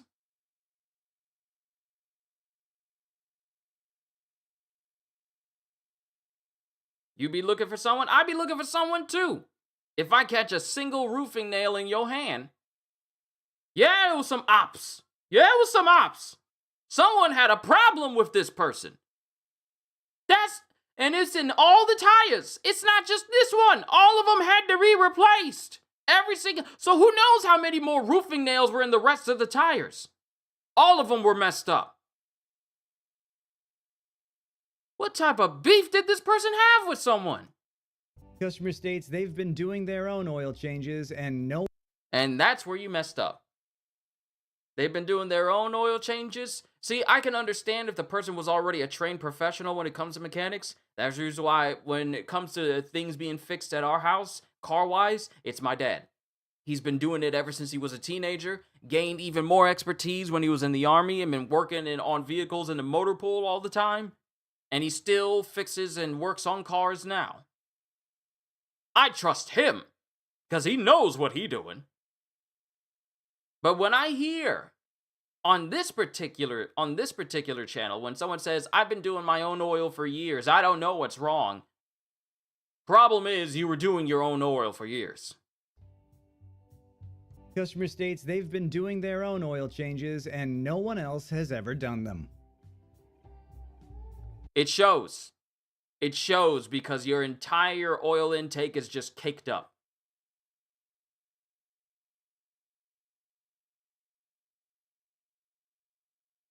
Yeah, the self-taught, I know what I'm doing. Same type of joker who goes like, I don't need no map, I know where I'm going. and then you're all the way in Albuquerque when you were supposed to be going to LA. This 2025 Equinox with a howling passenger hub bearing just rolled in. With 10,000-ish miles on the odometer, the tech just condemned the hub and replaced it. Noise had improved on the test drive, but it was still there. He pulled the wheel off and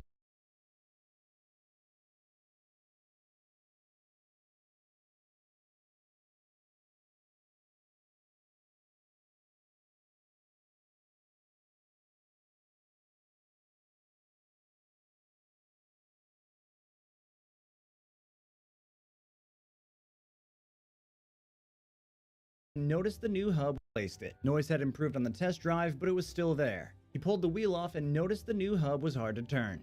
He disassembled the knuckle and noticed after taking out the hub bolts that it would have some resistance, but still better than before. He thought maybe the bore of the knuckle was too tight thanks to debris causing the bearing to get tight. He took a bolt and measured the end of it to the hub mounting face. It ended up being a machining fault on the knuckle, causing the hub bearing flange to stretch or warp on inside. Yes, yes. We drive with these people. See, and I don't know if it's just me, and I want to have this tangent because discussing how people drive on the road today, it is so crazy how people seem to look at the speed limit and go, okay, it's fine for me to go 20 over because the highway goes 20 over. And people will treat, and the thing that gets me is there's a difference between roads that are highways and roads and that are highways and lead to highways and roads that are just basically suburban type residential neighborhood shopping center roads. There's a difference between the two, but I don't think many people can tell the actual difference. The speed limit on the road is not optional. You're not in Germany where you can get on the Autobahn and you don't see a speed limit until you get close to a town. I know because my family drove on the Autobahn for many years when we lived in Germany. We only saw a speed limit when we were in town and getting close to it so we could prepare to slow down. But when you're on the Autobahn, you could hit that gas like crazy. But here in America, the speed...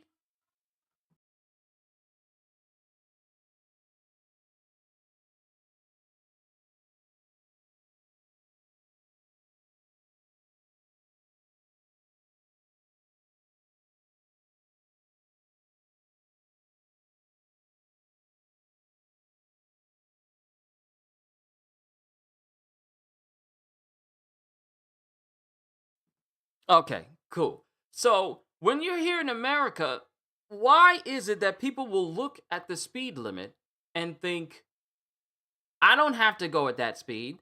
I can go over that speed. Why do people think it's fine? Why do people think that, well, if I just speed in front of this person real quick, dodging, and I see it all the time. When I'm driving on the highway, there are so many people who will literally just be booking it down the street. Literally, on the highway, they'll just be taking off, weaving in between cars, and I'm thinking, oh, so you like living dangerously. Why are people, I'll probably never understand it, because this sort of stupidity is not a level I would want to go down to. You want your honest opinion, please? By all means, speak your piece. This is what these streams are for. This isn't just me talking. You guys get to take part in this as well. I don't get it. Are you in that much of a rush? Do you lack that amount of self-control? What's the issue?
But yeah, I want your honest opinion.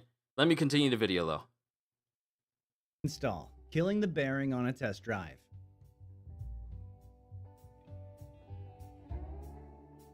And this vehicle rolled in with this DIY brake assembly. I heard DIY and I lost. I'm out. I'm out. I'm out. I'm out.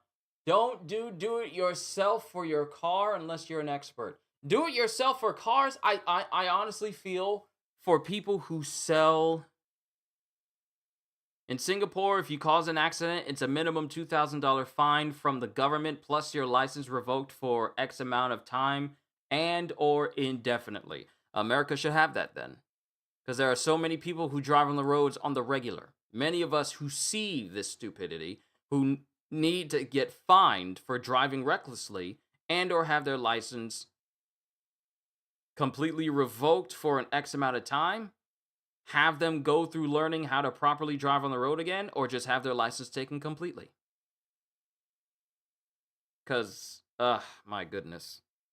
This whole country does not know how to properly drive. Why is it? It's always the same. It's only the craziest people who get cars and big vehicles or think, oh, I'm just going to drive however I want. Who cares about anybody else?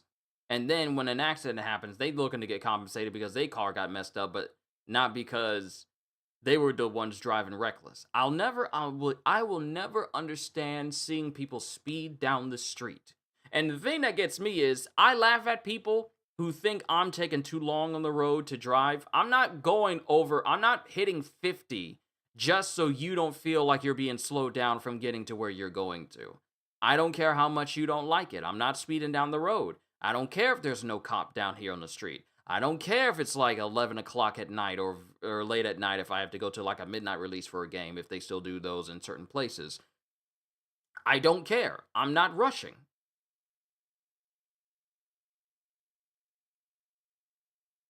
I'm not rushing. And then when people try to drive real fast and think they're doing themselves a favor, and then they get to a person who's in front of them and they can't immediately drive past them, I laugh at them. I internally laugh at people who try to drive out in front of me real quick, and then they get stuck behind a person who's slower than me. So I take the other lane and I still drive past them, and they still wind up behind me. I smile internally to myself when that happens, because you congratulations, you played yourself. But it's just, I'll never understand why people get in such a rush to get anywhere. If you're late for something, you should have gotten ready sooner. That's the thing. Trying to book it down the street at breakneck speeds, threatening getting pulled over by police, or potentially causing an accident is not worth it trying to get to a location.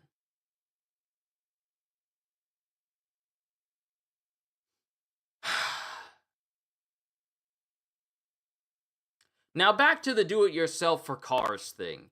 I really think that do-it-yourself for cars should never go as far as like do-it-yourself brake repair, do-it-yourself pipe repair, do-it-yourself shock repair, do-it-yourself rim repair, do-it-yourself anything repair for anything internal for your car should be illegal. Because why is it we keep seeing so many do-it-yourself jobs for these cars popping up in these compilations? I feel like we've seen one every single compilation. I feel like these do-it-yourself people should be held liable if an accident occurs because of their products or whoever is making them. They should be held liable for just how faulty and useless some of this stuff is. Because look at this. Look at this. We don't have the proper rules here for discipline and rule breaking. Let me shorten that up for you. We don't have the proper rules here for discipline in general. Not just for cars, but just in general. And we also don't have the proper rules for people who cause major accidents. The one hurt has to hire a lawyer or make the law stick. While the person who faulted them, they don't have to pay out of pocket for a lawyer if they get dragged into a case that causes injury to a person.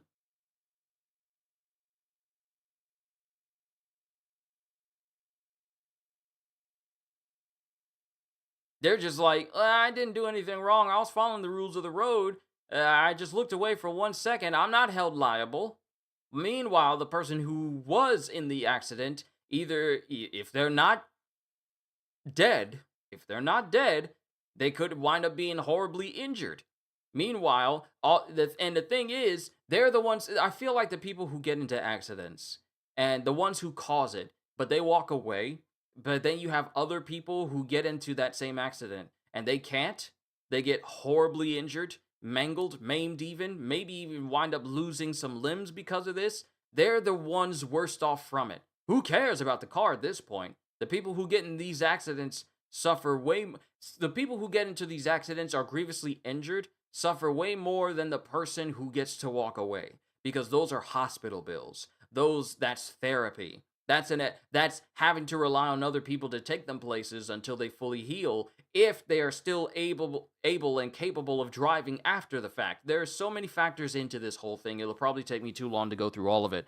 But the people who cause accidents, least of all hit and runners who hit people and then try to drive away because they don't want to deal with the consequences, there needs to be a substantial penalty for people who break the law, who think that they're above it, and think that, oh, I didn't do anything wrong. The person in front of me stopped too quick. I can't stand some of the people who be on the road. And let me just say this to everybody, because I know there's some people who think they're out there and it's okay to do. Do not be on your phone while you drive. There's like this video of this woman who keeps looking down at her phone constantly while she's speeding, going like 50 through a residential area. And then she loses control of her car and slams into a ditch, and she's just screaming like, no! Ah! And she can't believe her eyes that she wasn't paying attention with her eyes that was glued to her phone.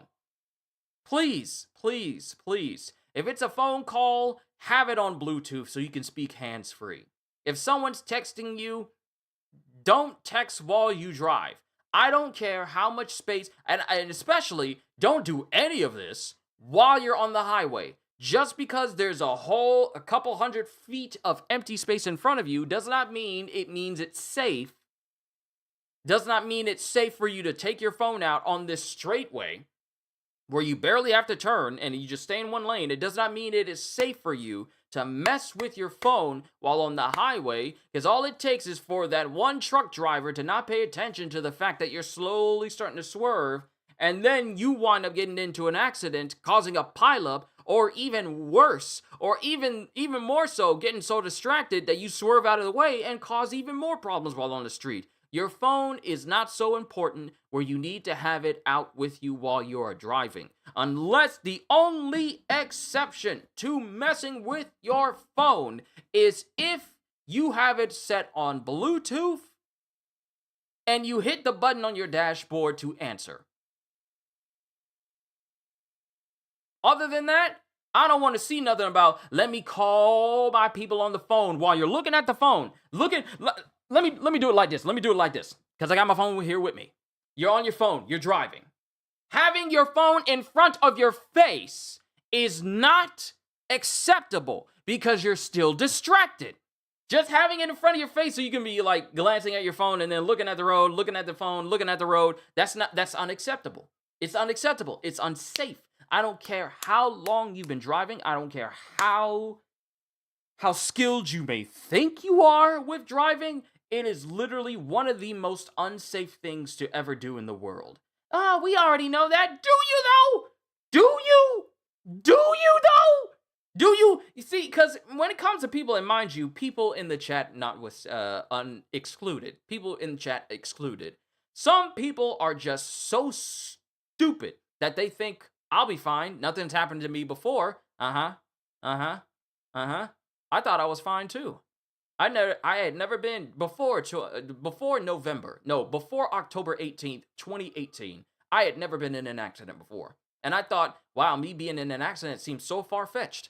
That night at like 4:05 in the morning, I sprint out from my car because we only had a certain number of cars, And my dad was using the one I used to get to work so he could get to work if I got out of my job fast enough so that he didn't have to worry about using any other cars. He was just going to use the one I was doing. Up until that point, I had thought me being in an accident was such a far-fetched idea.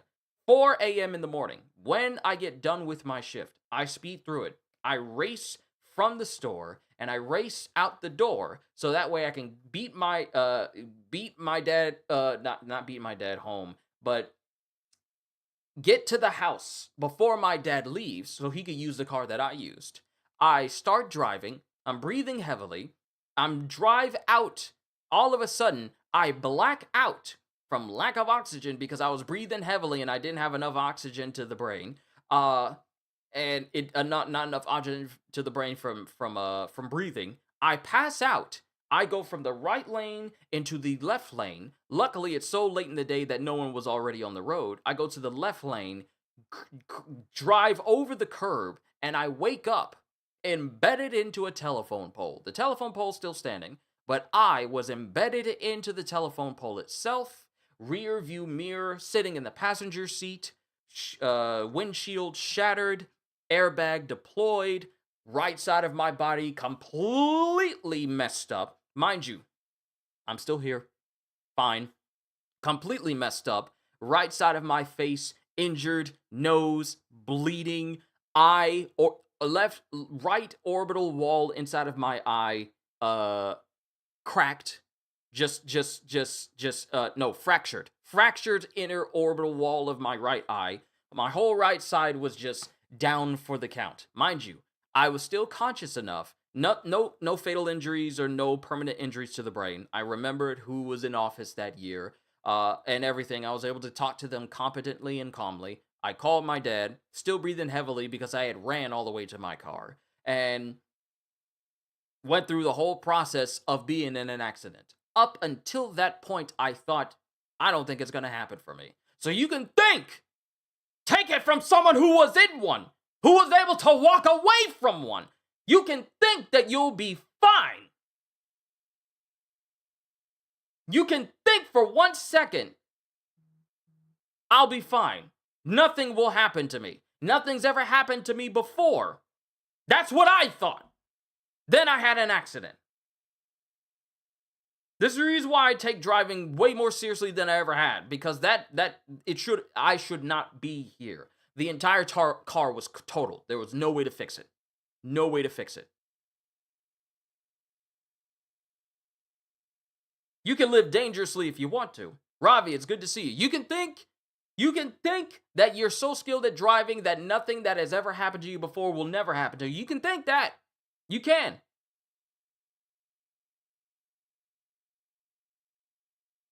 I thought that.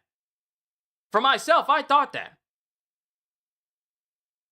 Then I was in a car accident. And my whole perspective on how to properly drive changed.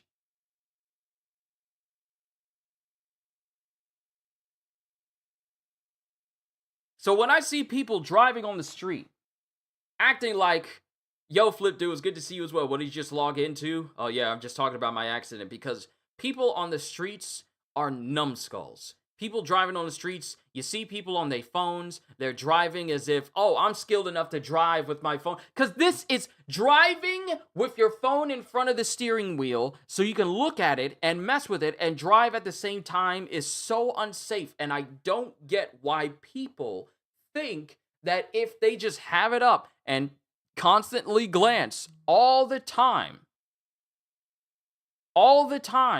at the road, that's safe. It's not. When? Oh, this happened back in 2018. 2018 it was either the 18th of October or the 4th of November. I think it was October. Yeah, it was the 18th of October, 2018. When I was still working at Harris Teeter. Late night shift. But yeah. I said I went through the whole spiel of it a little while ago. So rewind it if you want to get that full story on. But I'll never understand it, why people be holding their phones up while they're driving. It is you're literally, if you want to see Jesus that bad, then by all means, mess with your phone. mess with your phone and be on the road, be on the highway. If you want to see him that badly, for him to look at you like, you shouldn't have been on that phone. If you want to meet him that badly, by all means, do so. It's unsafe. I don't care how used to it you are. You do that, guilty. Flipped out! See, I'm not gonna come down on you because it's like it's not my place to call out my own peoples who is here. But I'm just saying it as it is. It's dangerous. It is not worth it. Whatever's going on your phone, I don't care if you want to leave a comment. I don't care if you want to respond to a text at a stoplight.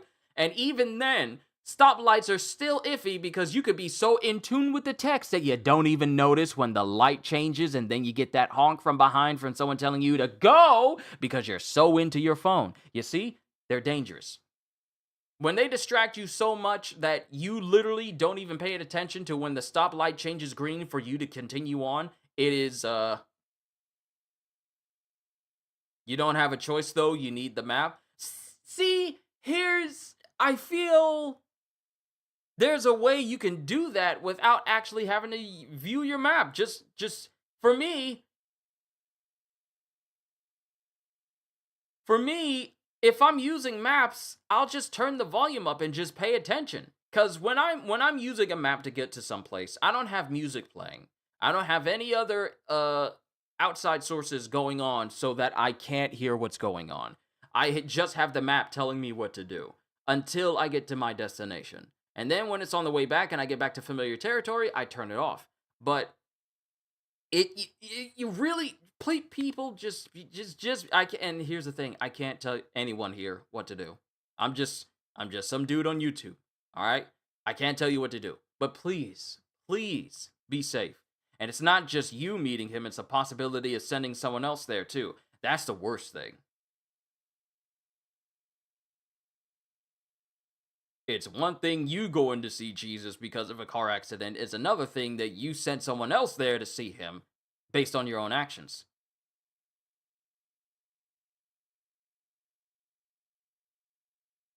Your brother-in-law was on the phone. He didn't... Oh, my condolences.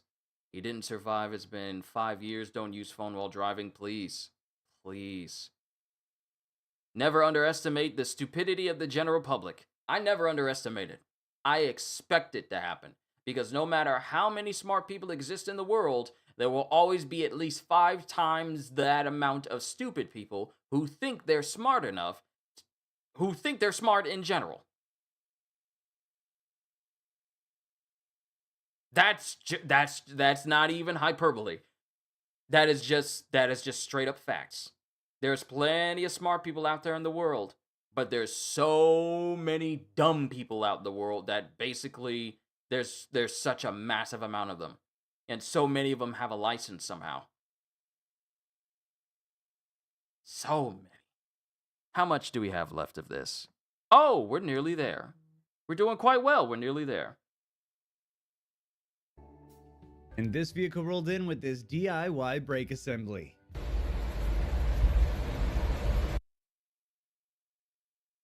You trusted a paperclip. That's a paperclip.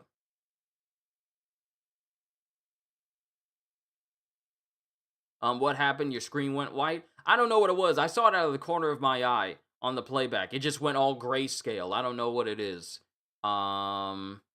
It wasn't anything on the YouTube video itself, because that's happened before in the past. It's done that before.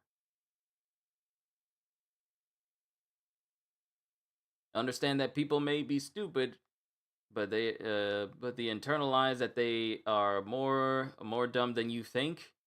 Internally, they're a lot dumber. Yeah, there's quite a few people who are here, not here in chat, but here on this earth, who are, I'm dumb on the outside, but I'm incredibly stupid on the inside. Letting intrusive thoughts win all the time. You only been in one car accident in my life, thank God. I have not been the same since. It changes you. It changes your whole perspective. Think about what could have happened if you did not walk away from it. To this day, I still remember the paramedics looking at me. I still remember the police being there and the paramedics being there. I still remember sitting in the car. I still remember sometimes I still remember the sensation I felt waking up, seeing that the entire car was wrecked, and wondering how I got there. I still remember it completely. And to this day, I am way more careful driving than I've ever been. See, I made typos talking about how dumb people are. The memes write themselves. Here's the thing, though, Designs. You're smart. You're smart! Let's go ahead and wrap this up. I don't think that's supposed to do that. I don't think that's supposed to do that. So I'm in the middle of restoring my late grandfather's 66 Dodge Polara wagon, and I felt compelled to show the world what happens when you take a car to a bad body shop. We'll have to make so much of this dang thing from scratch. Here's part of what came off. It's made up the front of the wheel arch on the left side here. And you'll note that it's made of like 1/8 thick plate metal as opposed to the 18 gauge sheet metal this should be made of.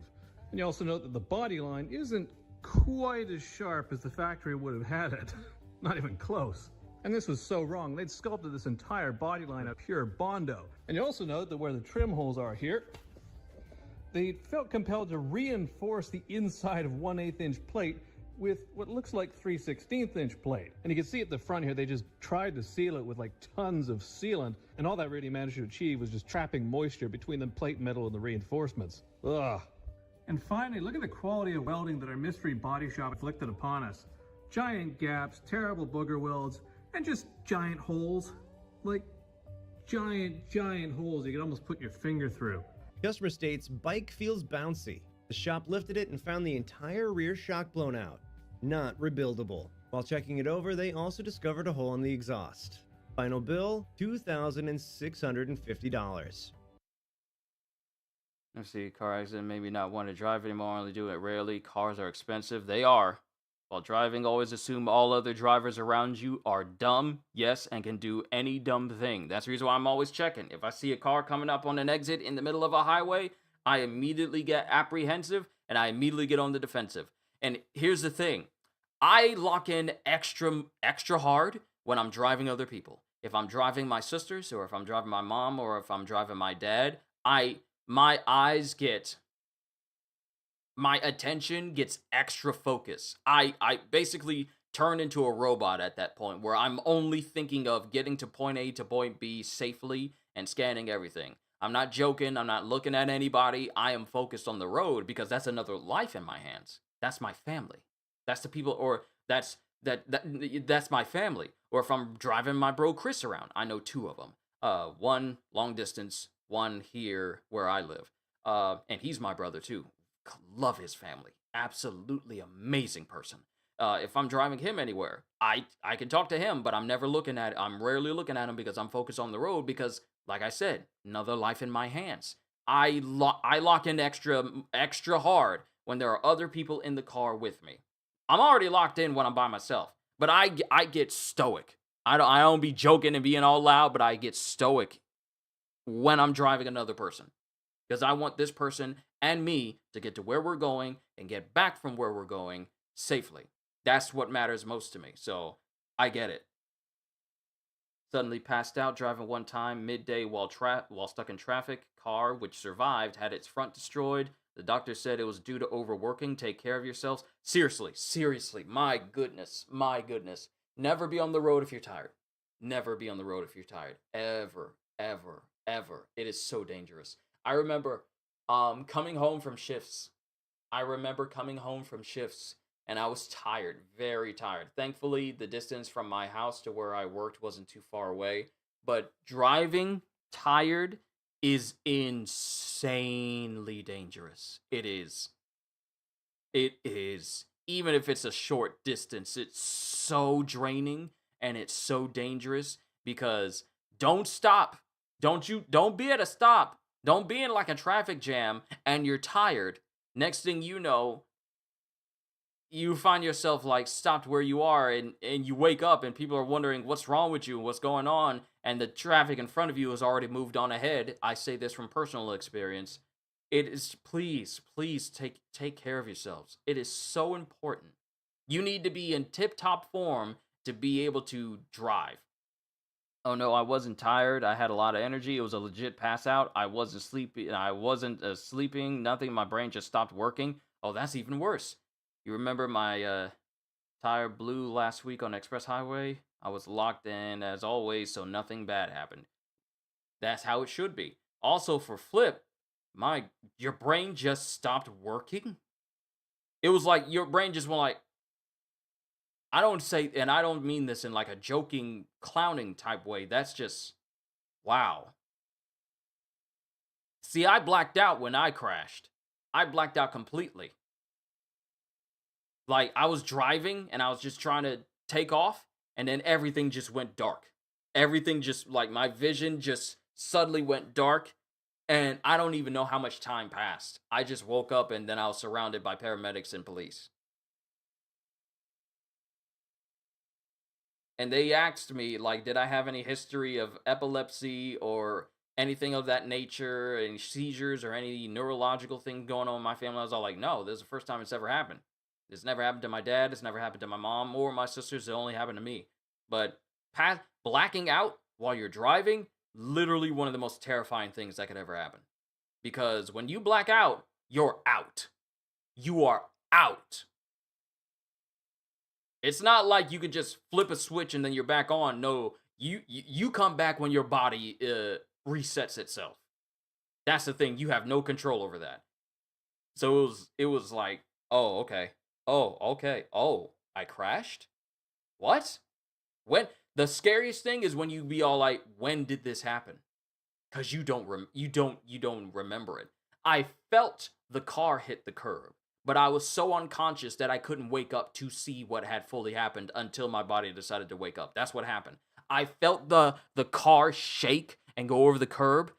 I did not feel it stop. That sensation I didn't have. I just felt it run over the curb, but I never felt the car stop suddenly. But that's the scary part. When it happened and I couldn't do anything about it. That's the thing. I couldn't do anything about it. I was just fully unconscious. My body could sense that something was wrong, but my brain was all like, system shut down, initiating reboot. And then it was just like a loading bar before the rest of me decided to catch up. And that's when I started to realize, oh, this is what happened. Scariest thing is being told. Oh, you heading out, Ravi? Thank you for stopping by. I greatly appreciate you being here. Thank you for being a member. Thank you for being a wonderful person in this community, and I appreciate you and all that you do while you are here. You have a wonderful night as well. The scariest thing is being told you were in an accident and don't have memory the last day and a half. That's scary. Not having any memories of what happened. And you had to drive through that place the next day. You had to ask your girlfriend to drive because when I try to say it 8 months later when I got my car back, I couldn't stay in it out of fear. I get it. Now me, and this is also dangerous. Me, I was able to rest afterwards. Like my job knew what had happened. However, the most dangerous thing about retail is simply the fact that the environment that I was in made me feel like I can't rest as long as I would like to fully heal, because I don't want to lose my job. So despite the fact that my right side hadn't reached 100%, I was still limping a little bit. I was under the mentality, and this is the reason why I'm glad I left, and I'm doing this. I'm so glad I left. The mentality that I was led into believing was that I can't stay gone from my job too long. Otherwise, if I'm gone too long, I will lose that job. So while I wasn't 100%, I went in after 3 days. It was supposed to be a week. It was supposed to be a week, or I think it was like 4 days. I think it was like 4 days. I was not allowed to play my trumpet for 2 weeks because of because of the injury of my inner orbital wall. I wasn't allowed to play in the band, so that was another blow because I love playing in my church band. I love playing up there in church. I do. It's literally what I've spent the last almost 15 years doing. I've dedicated so much time to it. So when I was told I couldn't play, it was like, no. This is what I love. This is the one thing this is one of the many things I love to do on Sundays. So it was disheartening that I had to sit out. I could only watch other people practice during practice, and I could only be in watching them up there, and I couldn't do anything. But concerning my job, I was under the mentality and environment of like, I can't stay gone for too long, otherwise they'll just let me go. So despite still being injured, I went in and went back to work, and I told people I'll be fine. But when I look back at it, I should not have sacrificed more recovery time just to appease people who only felt sympathy when something was wrong and only gave me extra help when something was wrong. And then when I got back to my old self again, I was able to move. Mind you, I don't have any long-lasting injuries on my right side. I can look around just fine. My whole body moves, like it's supposed to. But you only get like help and extra help when something is wrong and people know something's wrong. But as soon as you get back into health again, it's like, well, where did all that help go? Oh, we only helped you because you were injured. But now we're back to things, so we're going to need you to pick up the pace again. And Kitty speaks true. If you work in retail, you are disposable. You're disposable. And if you don't heed their every beck and call at every single time, it is like, well, we can't have you in this company that we keep telling you during training that we treat like a family. So I'm just glad to be away from that environment. I get the proper rest that I need. I never feel like it's dangerous for me to go out on the road because I get the proper rest that I need. My peace of mind is in an area that I never would have thought I would have been in all of my decade of working in retail. It's just so peaceful. It's so peaceful. So peaceful. But back to this. Yeah, accidents do change you. They can change your perspective.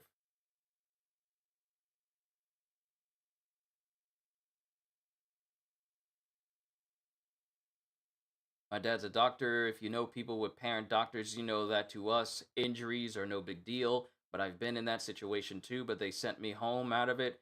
See, my job told me take as long as you need. But at the same time, I didn't want to lose my job, so I didn't want to take too long. So I didn't even rest like a full week before I went back in. You fell into a gutter 2 years ago and pretty much broke a rib. Just got back up and tried going back to work like nothing happened. Yeah. That's that work mentality they try to put you through is so insane. You need to work 110%, but we're not going to show you that same respect in kind because you're disposable. Why would we give the best treatment to people we could easily replace? It is so insane to me how retail workers are treated in general, especially people if it's a store where stuff is just sold, when it's people in sales. But that's a conversation for another time. We need to get back to this. How long have I been doing this? Has it been 2 hours?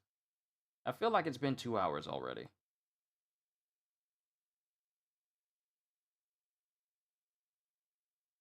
Yeah, I feel like it's been 2 hours already. Hold on, let me see. Yep, it's been 2 hours. It's been 2 hours. Let's get... Huh, that's family. Alright, let's continue on. Find a way, gotta get back to work in 8 minutes. Alright then. Yeah, like Kitty said. Please be safe. Thank you for showing up, Flipdo. You stay safe out there, and I hope to see you again soon. I will be starting Portal 2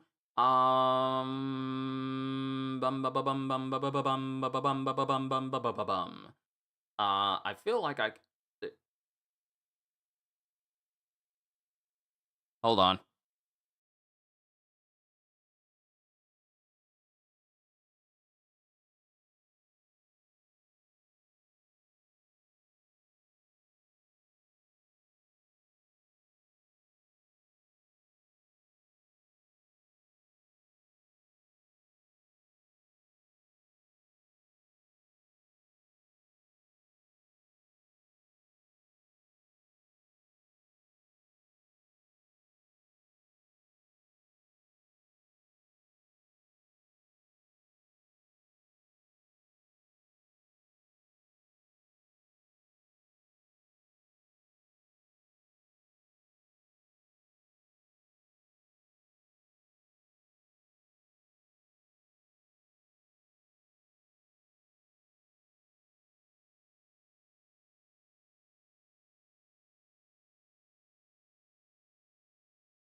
Let's see. Got a dip. Catch you in Discord, everyone. All right, all right, all right, all right. Thank you, thank you, thank you for stopping by.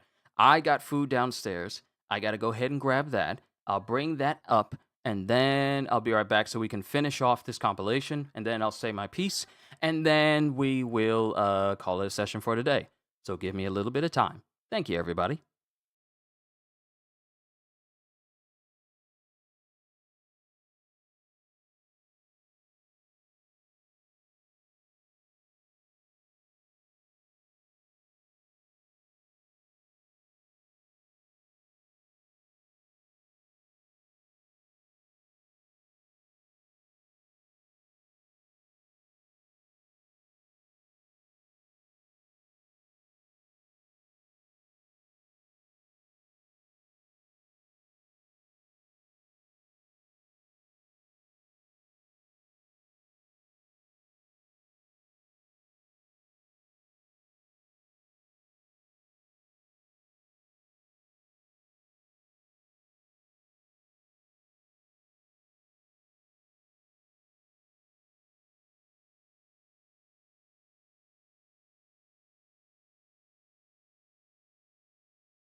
All right, I'm back. Time to bring this to a close. Sorry about that, everybody.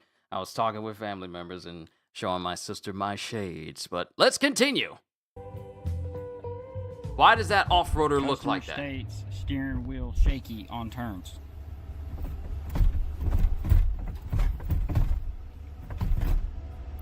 That's terrifying. Mismatched tire mounted backward.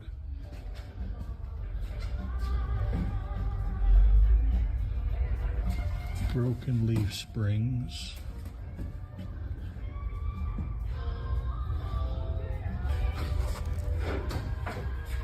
Rear U-joint. And the U-joint cups are welded.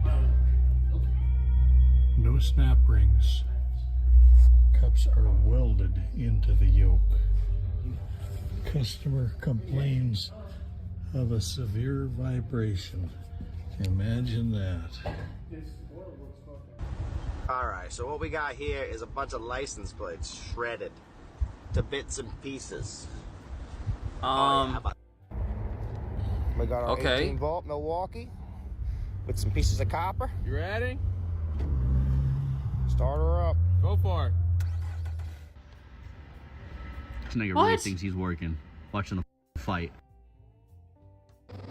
Now, I watched a young guy in the shop not too long ago. He was trying to get these off of here. I seen it, a video on here. He was trying to do the brakes and show people how to do the brakes. And I've seen young guys in my shop out here do the same thing. And I got to go up to them and I got to teach them. Hold on.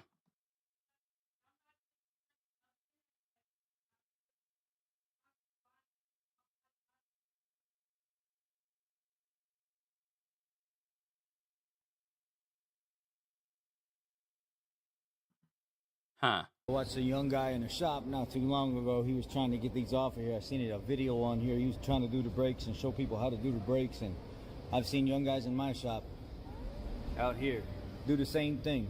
And I got to go up to them and I got to teach them, and because I'm one of the senior guys in the shop, and let them know, hey, what are you doing? What are you doing? What are you trying to do? Well, I'm trying to take this off, and this damn thing keeps flying all over the place, and this and that, whoop-de-whoop. And I said, you taking it off wrong. And he said, what do you mean? I'm just trying to get back behind here and, you know, pry this up and pry that up, and I'm doing all this, and I got to frickin' bend it way out of the way and stuff like that. I said, but that's not how that comes off of there. He said, well, what do you mean? How does that come off of there? I said, what you do is you take something, you put it in the front of it right here. And you see where the tongue sits back inside the groove right here, in here? Now watch what happens when I put just a little bit of pressure on it, not very much. Oh, it clears. It clears. It's not locked in anymore. And then you pull it out. This guy's got a whole fuselage on his trailer from some kind of jet, and then he's got the wings or portions of the wings in the bed of his truck. That's pretty cool. I've never seen that going down the interstate before. It's a good thing the engine doesn't work, otherwise that's going to be the fastest truck on the highway. Got a blessing from the tech with a holy incense and a prayer to the machine god after spending all week fixing the No, we don't have a Warhammer 40k reference in customer states. Ain't no way! Because that's the first thing I thought. That is the first thing I thought. What you know about some machine spirits? What you know? Huh? What you know about some Warhammer 40k? coolant system with a holy incense and a prayer to the machine god after spending all week fixing the coolant system and trying to get it to run right. That's the first time I've ever seen a cup durable before. States. The steering wheel jerks to the left without warning while driving down the road.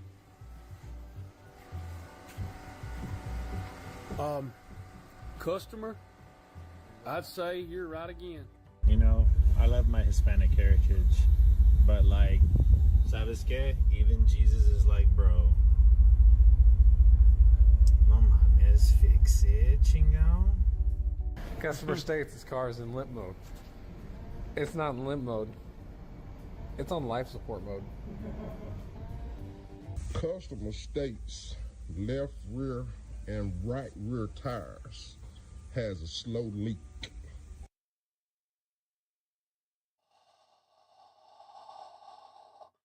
Oh, Kitty is going to be so upset that she missed this. I know she left, but she is going to be so upset that she missed this.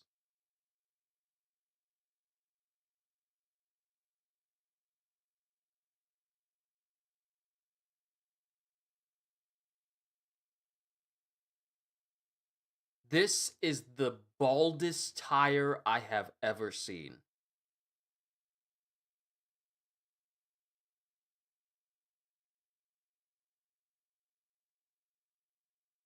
That tire is perfectly smooth.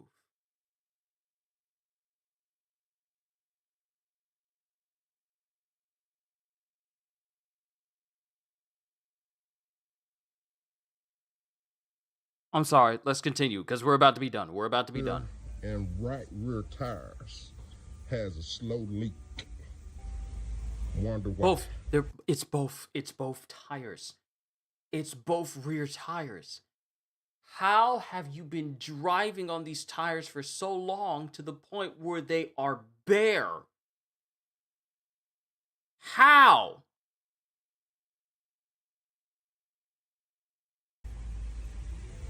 You can submit clips that you personally filmed on our website at justrolledyt.com. I hope you enjoyed this video, and please consider leaving a like or subscribing if you haven't already. Thanks for watching. And we're gonna leave a like. Oh wait, that was cool. When I hit the like, instead of like the usual animation, the thumbs up turned into an actual car wheel. Huh. That's interesting. But my goodness, the amount of stupidity and insanity from all of these entries. Yeah, I crashed out a couple of times during these, so good job on you, Kitty. But she left out right before seeing dual bald tires. Dual bald tires? She's gonna lose it. We're probably gonna hear about it in Discord.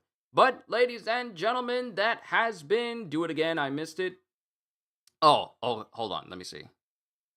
And I'm going to put it off to the side.